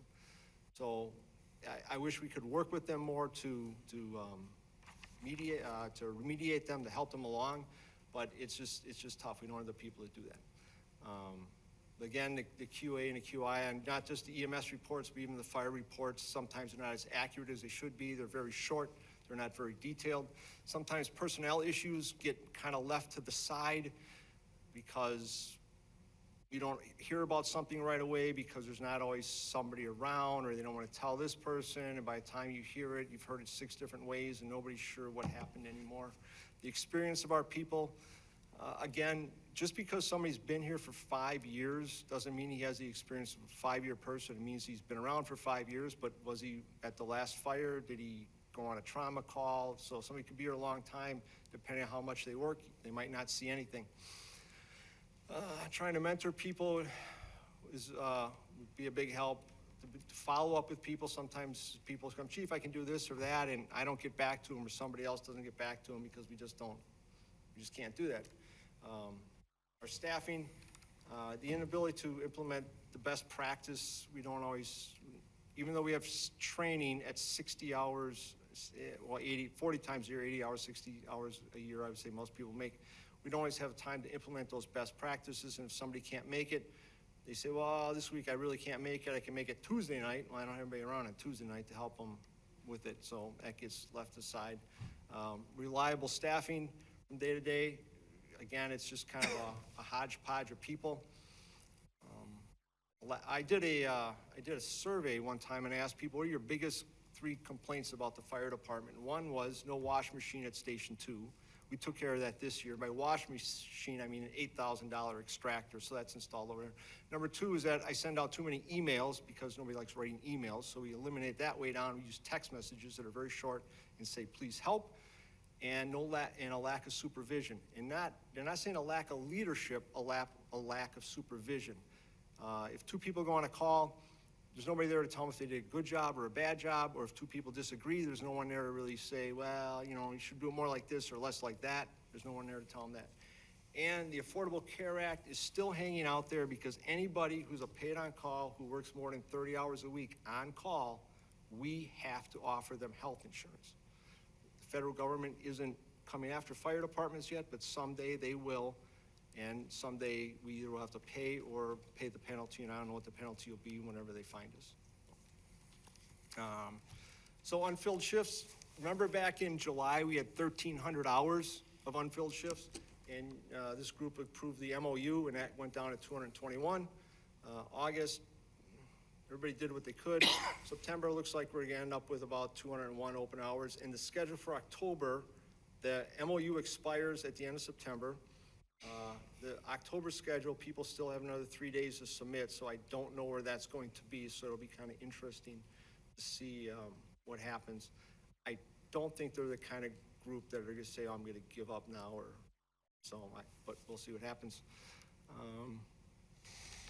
And I just wanted to point this out. This is this month. This is September 26th. You can see we have everything filled on the east side, first responder, west side, ambulance 1 and 2 are covered. On Friday the 27th, we have no one on the west side, first responder, from 2 until 6. And there is one person only on the ambulance from 6 p.m. till 6 a.m. There's only one person on ambulance 1. On Saturday the 28th right now, there's no first responder on the west side. The POP, our paramedic that's at Station 2, is alone from 10 o'clock until 6 in the morning. Ambulance 1 is uncovered from 6 a.m. in the morning until 9 a.m. And there's only one person on the ambulance then from 9 a.m. until 6 a.m. the next day. So hopefully what usually happens is people call me on Friday and say, oh, I can do 2 hours here, 4 hours there, and if not, the chief and I will fill in. In fact, this last weekend, 3 days ago, was the first time since June him and I, or both of us, were not on call for an entire weekend. So that was a big milestone for us. Potential opportunities. Partnering with St. Mary's to do community paramedicine. Chief, can you do this in less than 60 seconds? Community paramedicine is basically flipping the way EMS operates. Right now, it's 100% reactive. We wait for a call to come in. Somebody calls us because they're in distress. We go out and help them. Community paramedicine, I could spend hours talking with you about it, but it's basically shifting that paradigm and going out to the community and preventing people from calling 911. But it's data-based. You have to look at your data and see the people that are calling continuously. Where I came from in the city of West Dallas, if you called 911 more than 3 times in a month, we automatically sent a paramedic out to visit with you and figure out what the issue was. We just don't have that ability here. But we got paid by the hospital to do those visits. So we had an 84% reduction in the amount of repetitive callers just by being proactive in EMS. But we simply don't have the ability in this community to provide that. And we do have some frequent flyers that call us because they fall or slip. 53% of our calls are falls. And I can think of 5 addresses in my short amount of time here that we should be out visiting those people proactively, but I can't do both things. I can't be the fire inspector and develop a community paramedicine program. I just can't. MATC, through a chance meeting of someone, there's a possibility that the guy who builds fire and training towers for some big company lives in Mequon. One of our EMT's wife is somebody. Medical director for MATC. Yes, a big shot at MATC. So it was a very confusing conversation. Long story short, she said, my father writes grants for training towers, and then we know a guy who builds training towers, so we went to MATC and said, hey, can we have some land? And MATC is going to talk to their people to see if there's land available, and if so, if it all works out and we get a grant and the Planning Commission would approve it, there could be a training tower at MATC North that would be used by all of Ozaukee County, but would be in our backyard, which would be very cool for us. Right now, we don't have a training facility. The closest training facility with MATC is Oak Creek, so we have to send fire apparatus to Oak Creek to do any type of live fire training. Occasionally, we get the opportunity with the city of Milwaukee's fire training facility on roughly Good Hope and Titonia, but those are few and far between. But this is just in the infancy, and this has just happened in the last couple of weeks. One thing we'd like to do is upgrade our paramedic to critical care paramedic. It would allow for more interfacility transports at a higher level of revenue for us. Plus, more training makes people better, so they'd be better people. Consolidate with anyone, although I will tell you, consolidation will not save you money, but it would perhaps give us more resources. In fact, I brought this up before, we've downsized our fleet of apparatus by 3 heavy pieces. In 3 years, when a ladder truck comes in, it's the end of life, we're gonna work out something with Thiensville so we can use their ladder truck. Again, it's not gonna save you money, but there may be more people to draw from and equipments that could be saved. And there's something called a SAFER grant, Staffing for Adequate Fire and EMS Response. We could apply for this, and it takes 3 years. The first year, they'll pay for about 80% of you could hire 10 firemen if you wanted. They'll pay for 80%, and it's 60%, and then it's 40%. And you have to take it over after 3 years or something. That's how a SAFER grant works. So recommendations. I would recommend making the MOU that you had with the Fire and EMS Association permanent in 2020. Follow the staffing study of 2017 and finish hiring the shift commanders that we need. Make the full-time administrative assistant full-time. She's part-time now, she's 2/3. That would make sure we have 2 paramedics on the schedule at all times, and continue to monitor the need for full-time firefighter paramedics. And the police chief mentioned that Station 1 is in trouble. Station 2 is in worse shape. The worst thing at Station 2 is they're living in the basement. I have 5 people over there. They sleep in the basement. It doesn't flood anymore since the DPW did some work on it 2 years ago, but it's still moldy. There's only 1 shower over there. It's such that if you're it used to be 1 big room, but if you sleep in that dorm room, there's a pipe that goes all the way to the other dorm room, and you can hear a person talking from end to end. And again, we have 2 interns, they're staying there for $2.17 an hour. Some of our POPs, our live-in people come up here for $3 an hour. Well, now it's $7, but they were coming up here for $3 an hour, live in our basement, so they could provide service to the community. So I think having a nice place for them to go would be nice. The roof, that building had 2 separate additions put on it. I believe there's 10 different individual heating units that hang throughout the building to try to heat the place. There's 1 giant one in the middle that when they hung it, it fell down, and then they had to weld another truss in there to hold up the roof. Chief Pryor mentioned Station 1 our public safety building is in trouble. But I was told by our maintenance department that the leaking roof at Station 1, it only leaks when it rains, so it's not an ongoing problem. That was his solution. So, and we did build like a lean-to roof over one of our computer monitors, so the water, when it leaks, doesn't rain into the monitor, so now it just hits the roof and runs off, so that helped too. So the MOU... I'd recommend that everybody take a tour of Station 2 and tell me if you'd shower in the showers that are there or even use the bathroom. Just a thought. Yeah, yeah. The bathrooms downstairs still have the toilets that your grandmother had. It had a big bowl, like 3-gallon flush thing. Well, it works better. Those are great. So It's more than 6 gallons probably. I would suggest extending the MOU with the Fire and EMS Association for next year. It's expensive, but you have to negotiate with them. You may be able to bring that down some way or come up with something else for them. The 2 more deputy chiefs for the shift commanders are all in for about 120. The administrative assistant, about 35 to make her full-time. Demo and rebuild Station 2, I don't know what it costs, a lot of money. And in the pre-budget meeting we had a few weeks ago, we took $2,000 out of the training budget because historically we hadn't spent that money in the last 2 years, so it was removed. And we'd like that money restored because now that there's 2 of us and we didn't spend the money because all he's doing was inspecting and I couldn't go anyplace. So that's it. Questions? Which would be your number 1? Put that slide back up. If you could only pick 1. Well, then it would be the Fire and EMS Association. Well, that you have to do, The right? people. We need the people. Okay. But setting that aside, Another deputy. People are what solve emergencies. I mean, fire trucks don't solve problems, people solve problems. And when the pager goes off, we need people to respond. Thank you. Anybody else with questions? Alderman Boucher. Would you be willing to share the slide deck? What do you want? Just share the slide deck with us. Oh, sure. We don't have Can you get us paper copies? or by email. Or by email. We'll do both. Justin, Email's good. you on it? Don't pay for printing. Any other questions? Alderman Meyer. Thanks. One of the things that might help is, I don't know if this is a question to the chief or a question to the treasurer. The slide we showed for the budgets and in comparison to the population-wise, most of those, I took a look at those were all fully staffed fire departments. They were full-time fire departments inside there. But This, most of them were. I'd this like- one here? Yeah.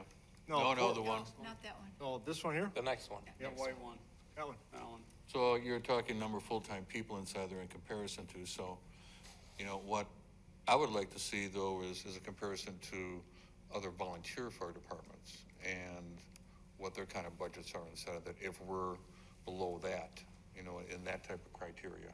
You see, because this doesn't really reflect on what we're doing. It does reflect the budget, but it doesn't reflect, comparison apples to apples on it. But we're the, But the only other communities are communities of 8,000 and 10,000 people. They're not even close to what we do. Well, I'm talking countrywide, because there are ones countrywide that have the same type of structure and community inside of it too, amount of population on it. And there's ones that are larger than those that have volunteers, so. If I can see some kind of comparison of that, then we get kind of a better look at something like that. I may say that, hey, we're way below them also, and we should be, up to par in what the spending is, but I don't know if that's a direct question to you, or if that's to find that information out, or if that's a question. There are some fire departments that I know of on the East Coast that are all volunteer. They have rich tradition that goes back 200 years, but a lot of those people are career people that work in big cities like Philadelphia, New York, and they go back to their little suburb on the weekends, and that's how they do it. And What about departments like Cedarburg? Cedarburg has a volunteer, in that to see what their budgets are inside of it, what they're And doing. Cedarburg's tough to compare to too, because they have it's still a private fire department, so they have their huge private fundraising thing that also sticks money into the fire department. That's what the city pays, or the village of Cedarburg pays. Doesn't reflect everything they. yeah, the Some Cedarburg data. Fire Department They've has changed a that, funding though. source. It's still, they do the fundraising, but they've changed it with the recognition. For example, their police and fire commission didn't oversee their fire department until recently, when somebody came up with a realization that that doesn't comply with state law. Now, they do their own separate fundraising, but that's still not, it's no longer as separate from, at least that's what the mayor told me there. Although when the fire department wants something, the city turns them down. They go to their private fire corporation and say, hey, can we have this? Yeah, they do a separate fundraising corporation, but the fire department itself now is an arm of the city government. Well, it's nice to see some of those numbers, if there's some of those things are And comparable. we get to see what they raise or what they have on their foundation. I'm not talking to Cedarburg specific, I'm Right. talking, I agree. volunteer fire departments across the. Other questions? Alderman Strelchak.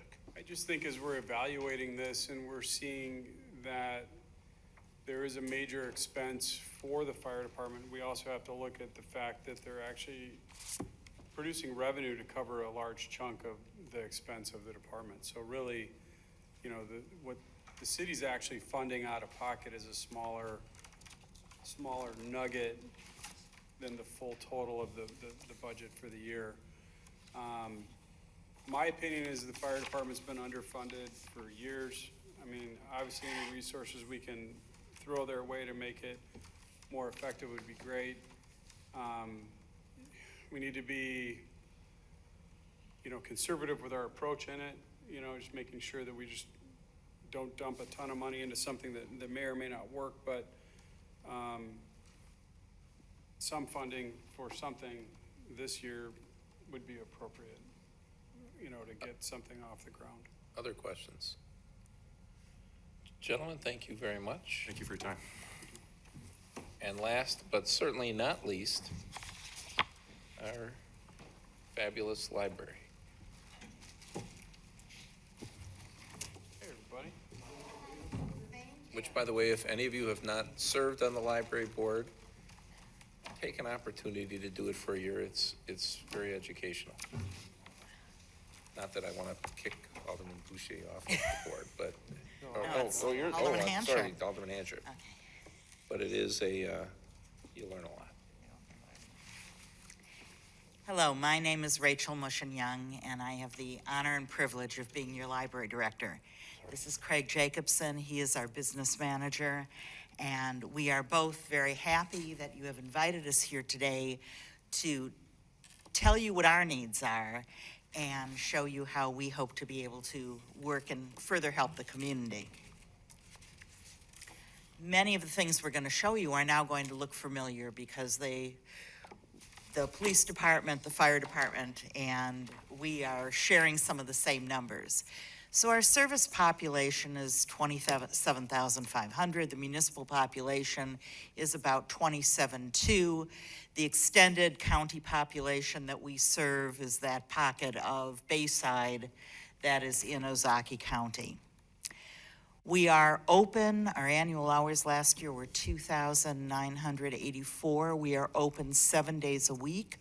This was a budget change that was made last year. We went from being open 6 days a week to being open 7 days a week, and the change was budget neutral based on some strategic scheduling we were able to do. Our annual visitors are about 137,000 per year. That means that about 46 people are walking through our doors every open hour. We don't always see that because people get lost in the stacks, but we do serve a whole lot of people in the year. Early this year, we completed our strategic planning process that we did through focus groups with library users and non-users alike. We also polled our users in the library and found out what they were looking for and what they wanted from us. And basically, this is what we came up with. Welcome all visitors, satisfy their curiosity, and create citizen advocates. We found that not only did people enjoy coming to the library and using our resources, but they wanted to be a part of the library as well. And from this, we recreated our mission statement as a welcoming community center, united by Mequon and Thiensville.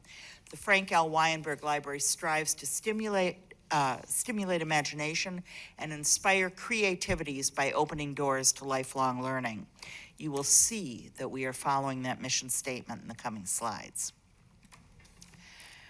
We have key services. Now, many of these are what you think of when you think of libraries. You go into libraries and you check out physical material of all types. Of course, you know about the books and the magazines and the movies and the music.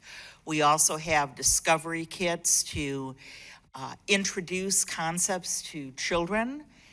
And we also offer adventure passes, so people from our community now can use some of the resources in Milwaukee County, like the zoo, the art museum, and the public museum.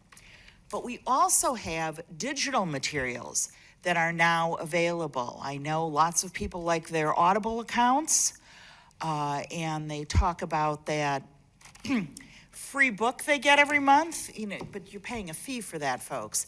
But we have digital resources. All you need is your library card number, and you have access to ebooks and e-audiobooks, magazines, even some magazines that are no longer publishing in print, graphic novels, movies, music, entire TV series.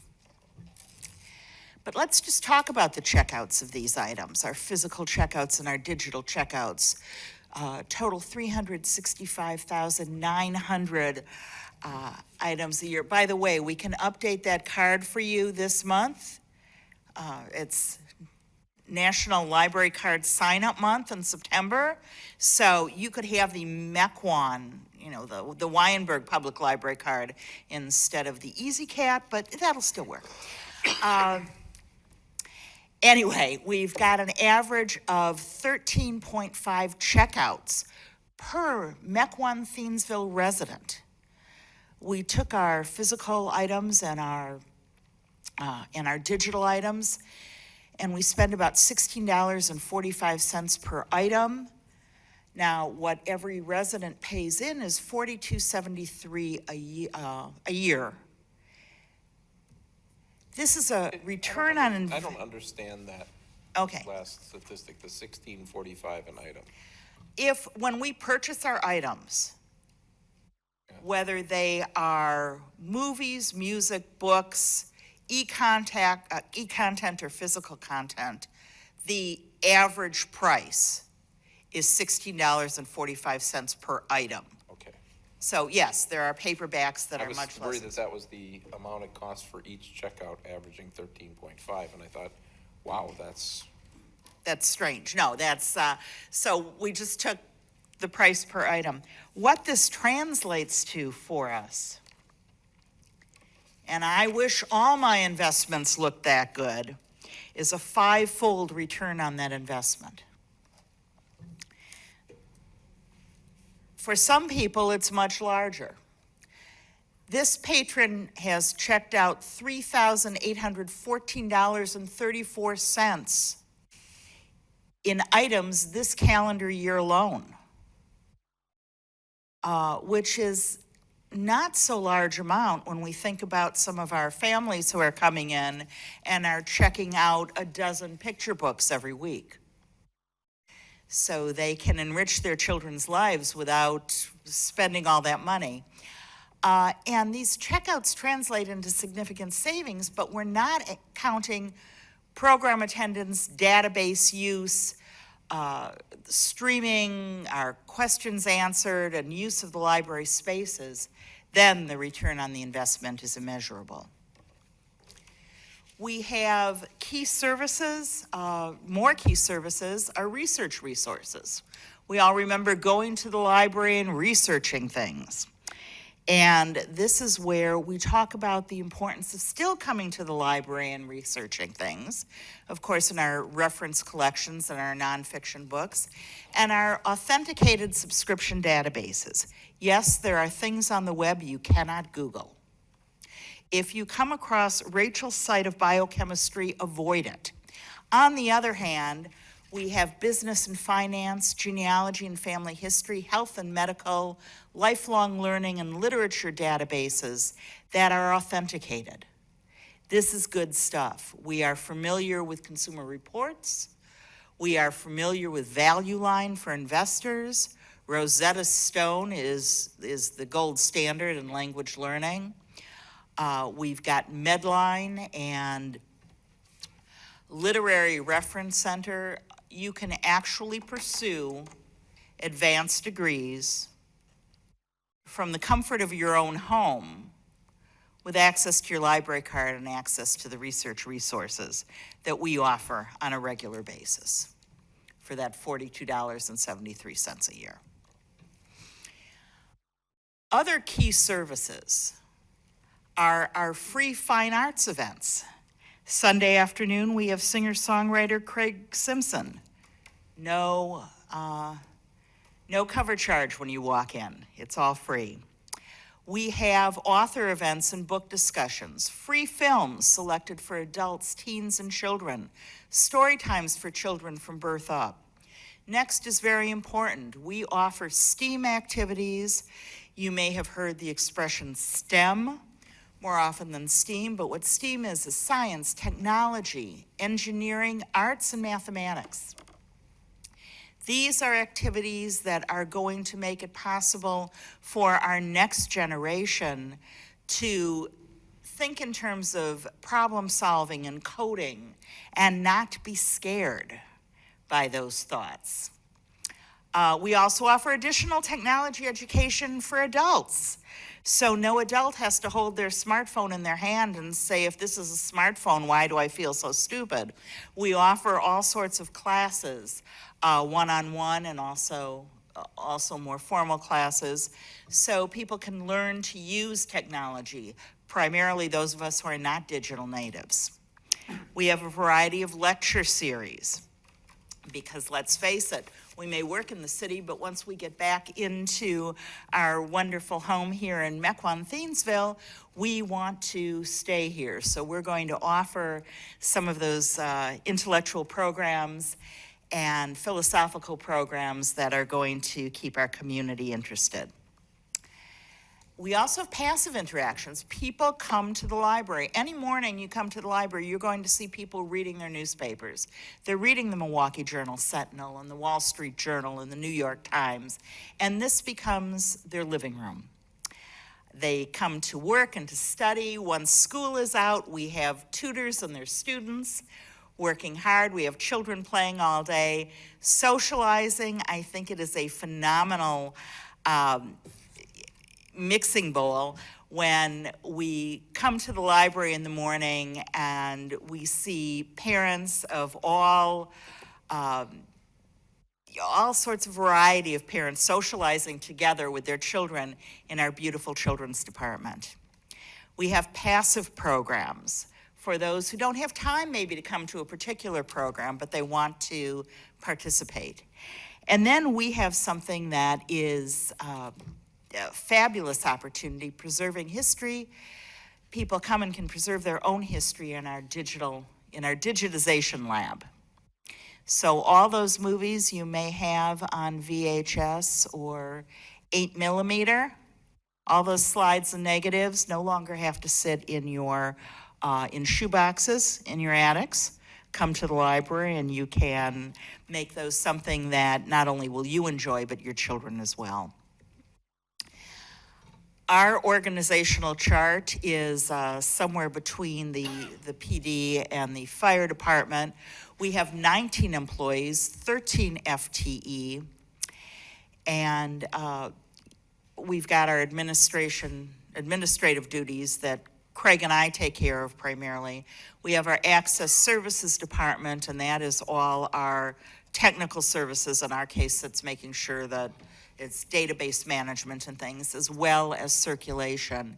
And our patron services, which is our librarians and our collection development, and also response to questions. But what we do want to talk about here also is our Board of Trustees. We are governed by a 10-member Board of Trustees. We have one representative, the Superintendent of Schools or his designee. We also have 7 members that are appointed by this body, and 2 members that are appointed by the Board of Trustees in Thiensville. So it's, so we do have representation. Alderman Hansher serves on as a trustee. Thank you very much. We also have 3 more of our trustees here with us this evening.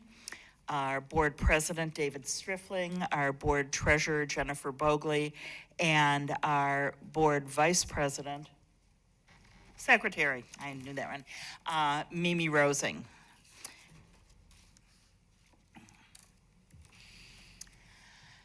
We are all about resource sharing. Libraries do a fabulous job of sharing resources. So we are in the Monarch Library System, one of 16 systems in the state of Wisconsin. We have our own catalog, and on a regular basis, we share the materials in the 4 counties, Ozaukee, Sheboygan, Washington, and Dodge. But if the book you want is only available in Ashland, we're going to get that for you through interlibrary loan. So we share resources and make sure that the resources of Wisconsin are the resources that we have available here at home. Our funding is a bit different. Wisconsin Public Libraries are subject to Wisconsin State Statute, Chapter 43. And we are a joint library within that, as opposed to a library that is governed by one municipality or one entity. To be exempt from county library taxes, municipalities supporting a joint library must fund their library at no less than the lower of the average support of the last 3 years, formerly called maintenance of effort, or approximately 0.028% per dollar of equalized value of the property in the municipality. That's hard to picture, so we have a picture. We show you here the equalized value of the property in Mequon at $4.7 billion and Thiensville at $345.6 million. Now, if our appropriations were based solely on equalized value, Mequon's appropriation would be $1,319,339. In Thiensville, it would be $99,226. Both communities are supporting us roughly based on the 3-year average. And you see that the 2019 appropriation from the city of Mequon was $1,050,000. Thiensville contributed $110,740. And you can see the differences there if this were the Mequon Public Library.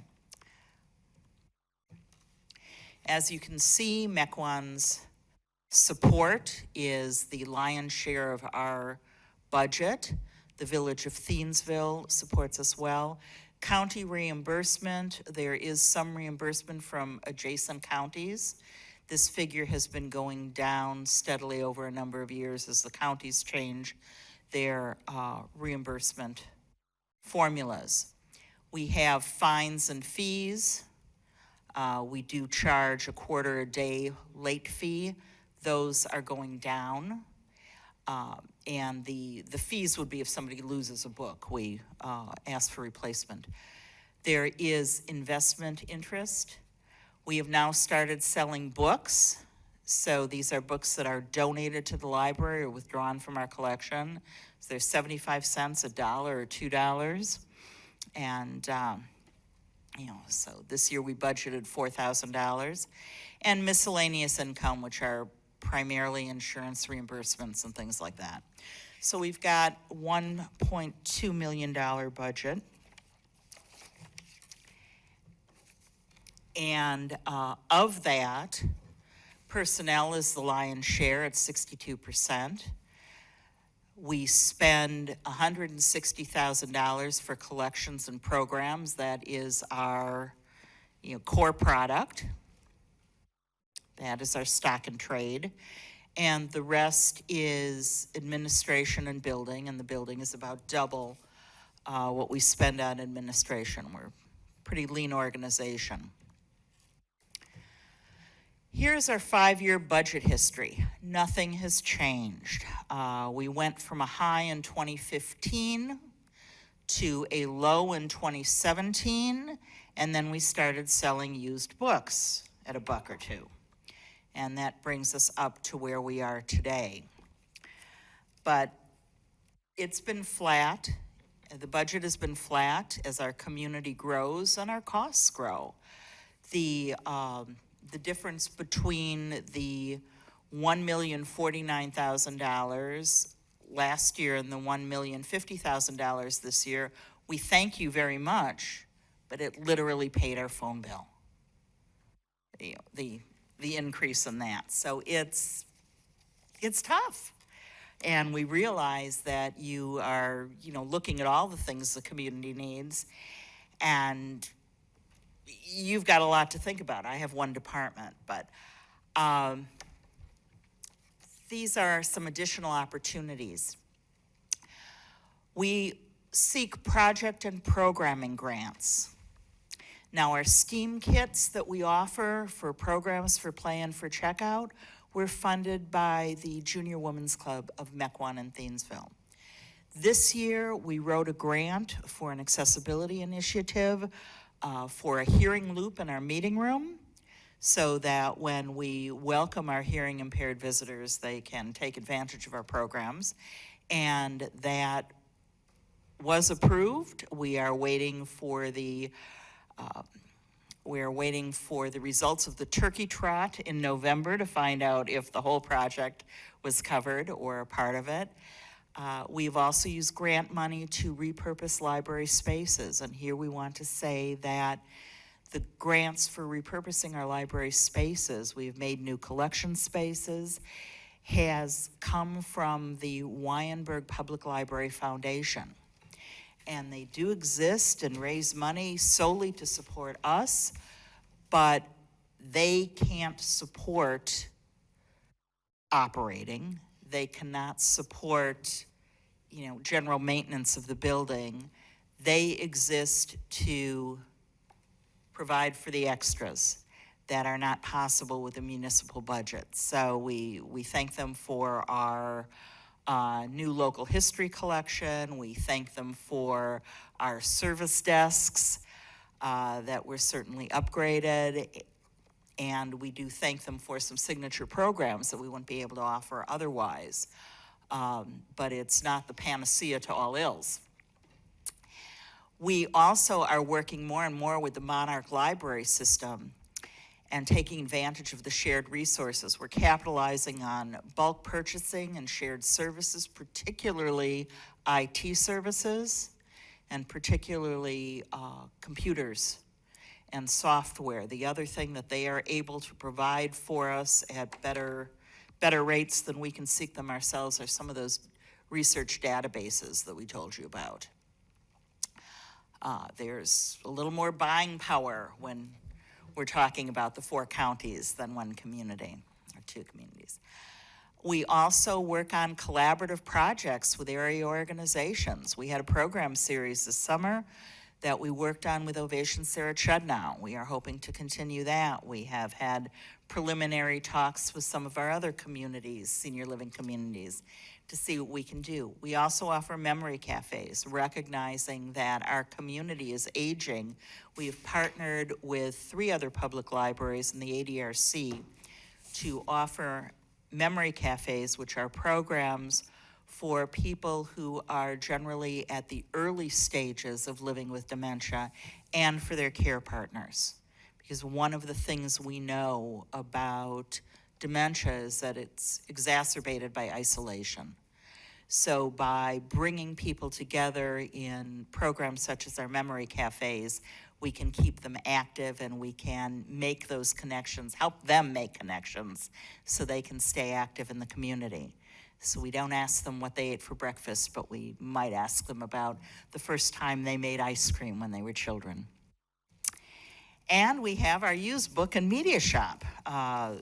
The space was redone for us by the foundation, by the Wyenberg Public Library Foundation, and we are able to use that space to generate revenue.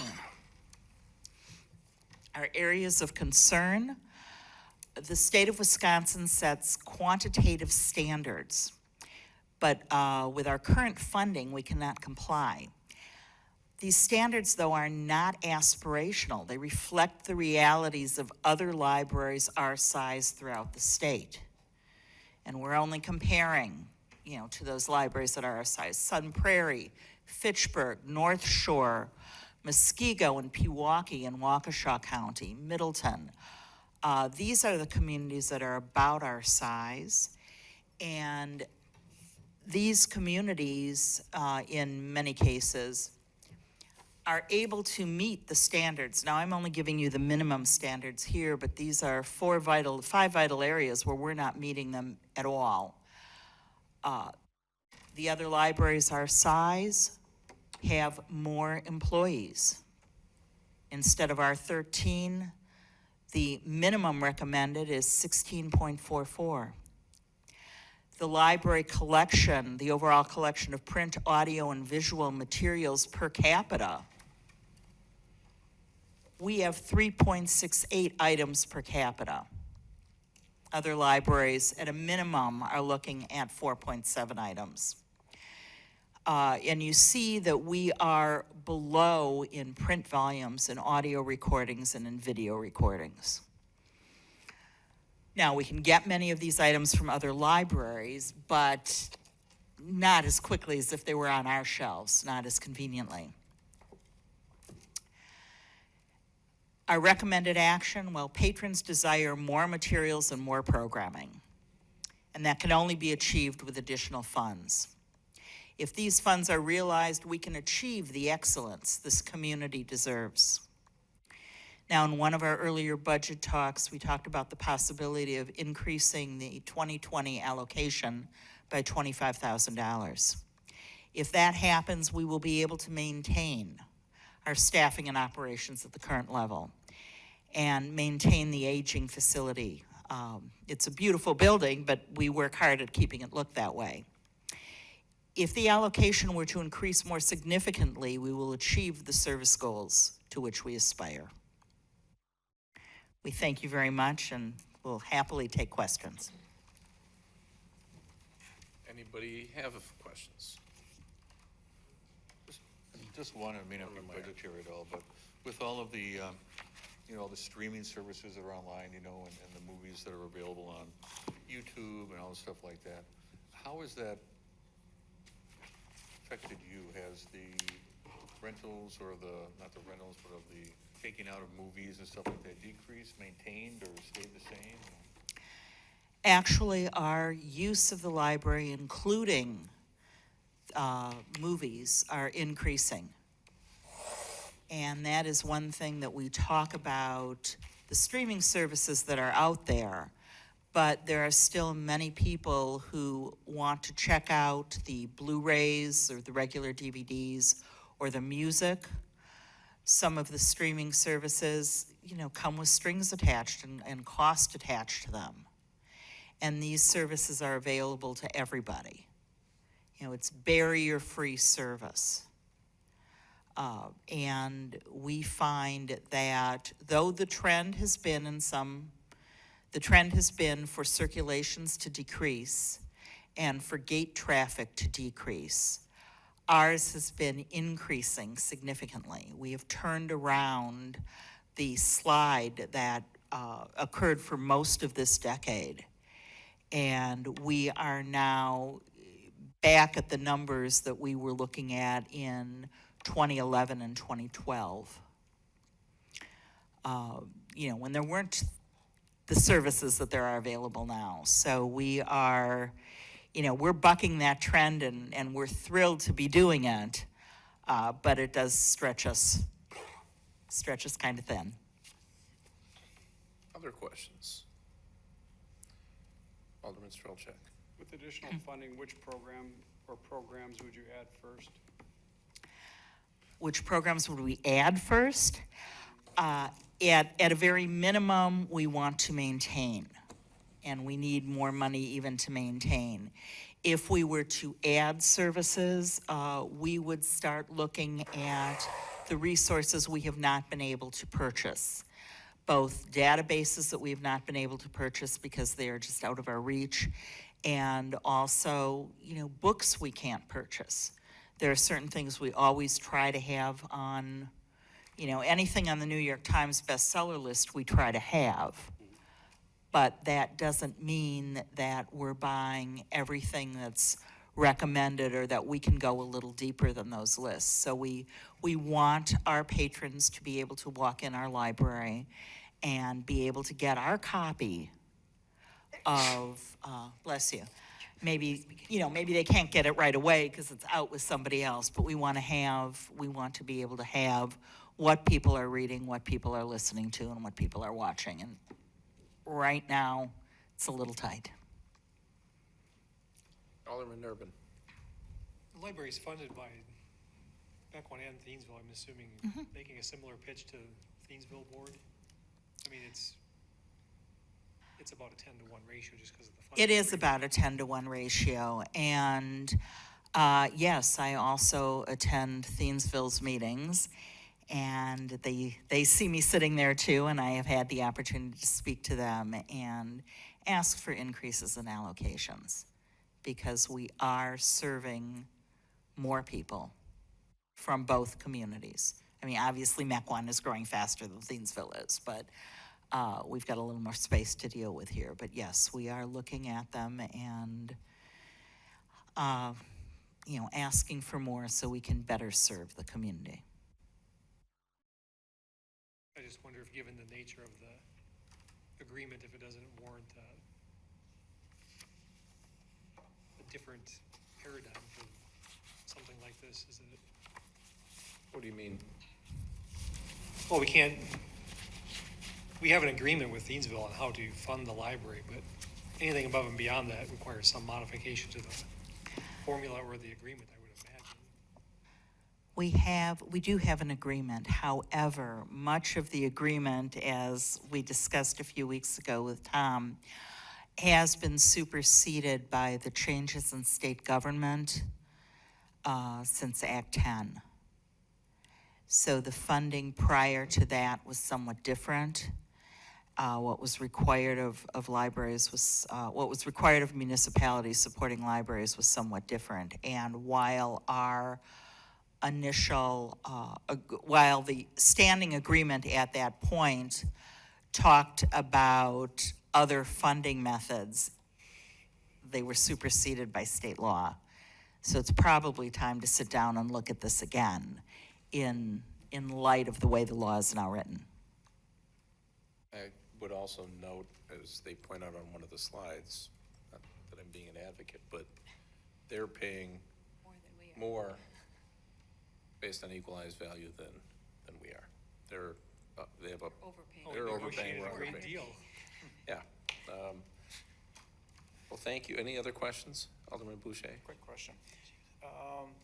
Does the donation mechanism work the same as with other areas within the city? So that if you have somebody, let's say you have a wish list and you have items that people donate, I know a while ago we had set policies as far as how it gets approved. Does that go through the same mechanism, or do you operate separately from that? We do operate separately. We are governed by our 10-member Board of Trustees. So right now we have 2 donation funds, and one would be one is a fund, a restricted fund, and one is unrestricted. And the restricted fund tends to be somebody donated $100 in memory of someone, and they would like us to purchase books in their memory. So we do that. Other donations, generally, $25 to $100, will come in, and we can use those for any purpose. We generally are not using those for operations. We are using those for something special we'd like to buy. I also get donations of lots of stuff. Like somebody donated all sorts of wooden toys for kids while I was on the board, and so they do get substantial amounts of donations. So we've got some great toys in the children's department. Other questions? Well, thank you. Thank you. Great presentations from all 4 groups tonight, and I think one thing we should be very satisfied with is that we really do have department heads and that are really quality people who care passionately about their groups, their departments. Of course, we have some big decisions to make over the next month and a half. Thank you. Thank you. Our next meeting is Next Tuesday night, next Tuesday night. 6 o'clock, same time, same place. We need a motion. Move to adjourn. Second. We have a motion and a second. All in favor, say Aye. thank you.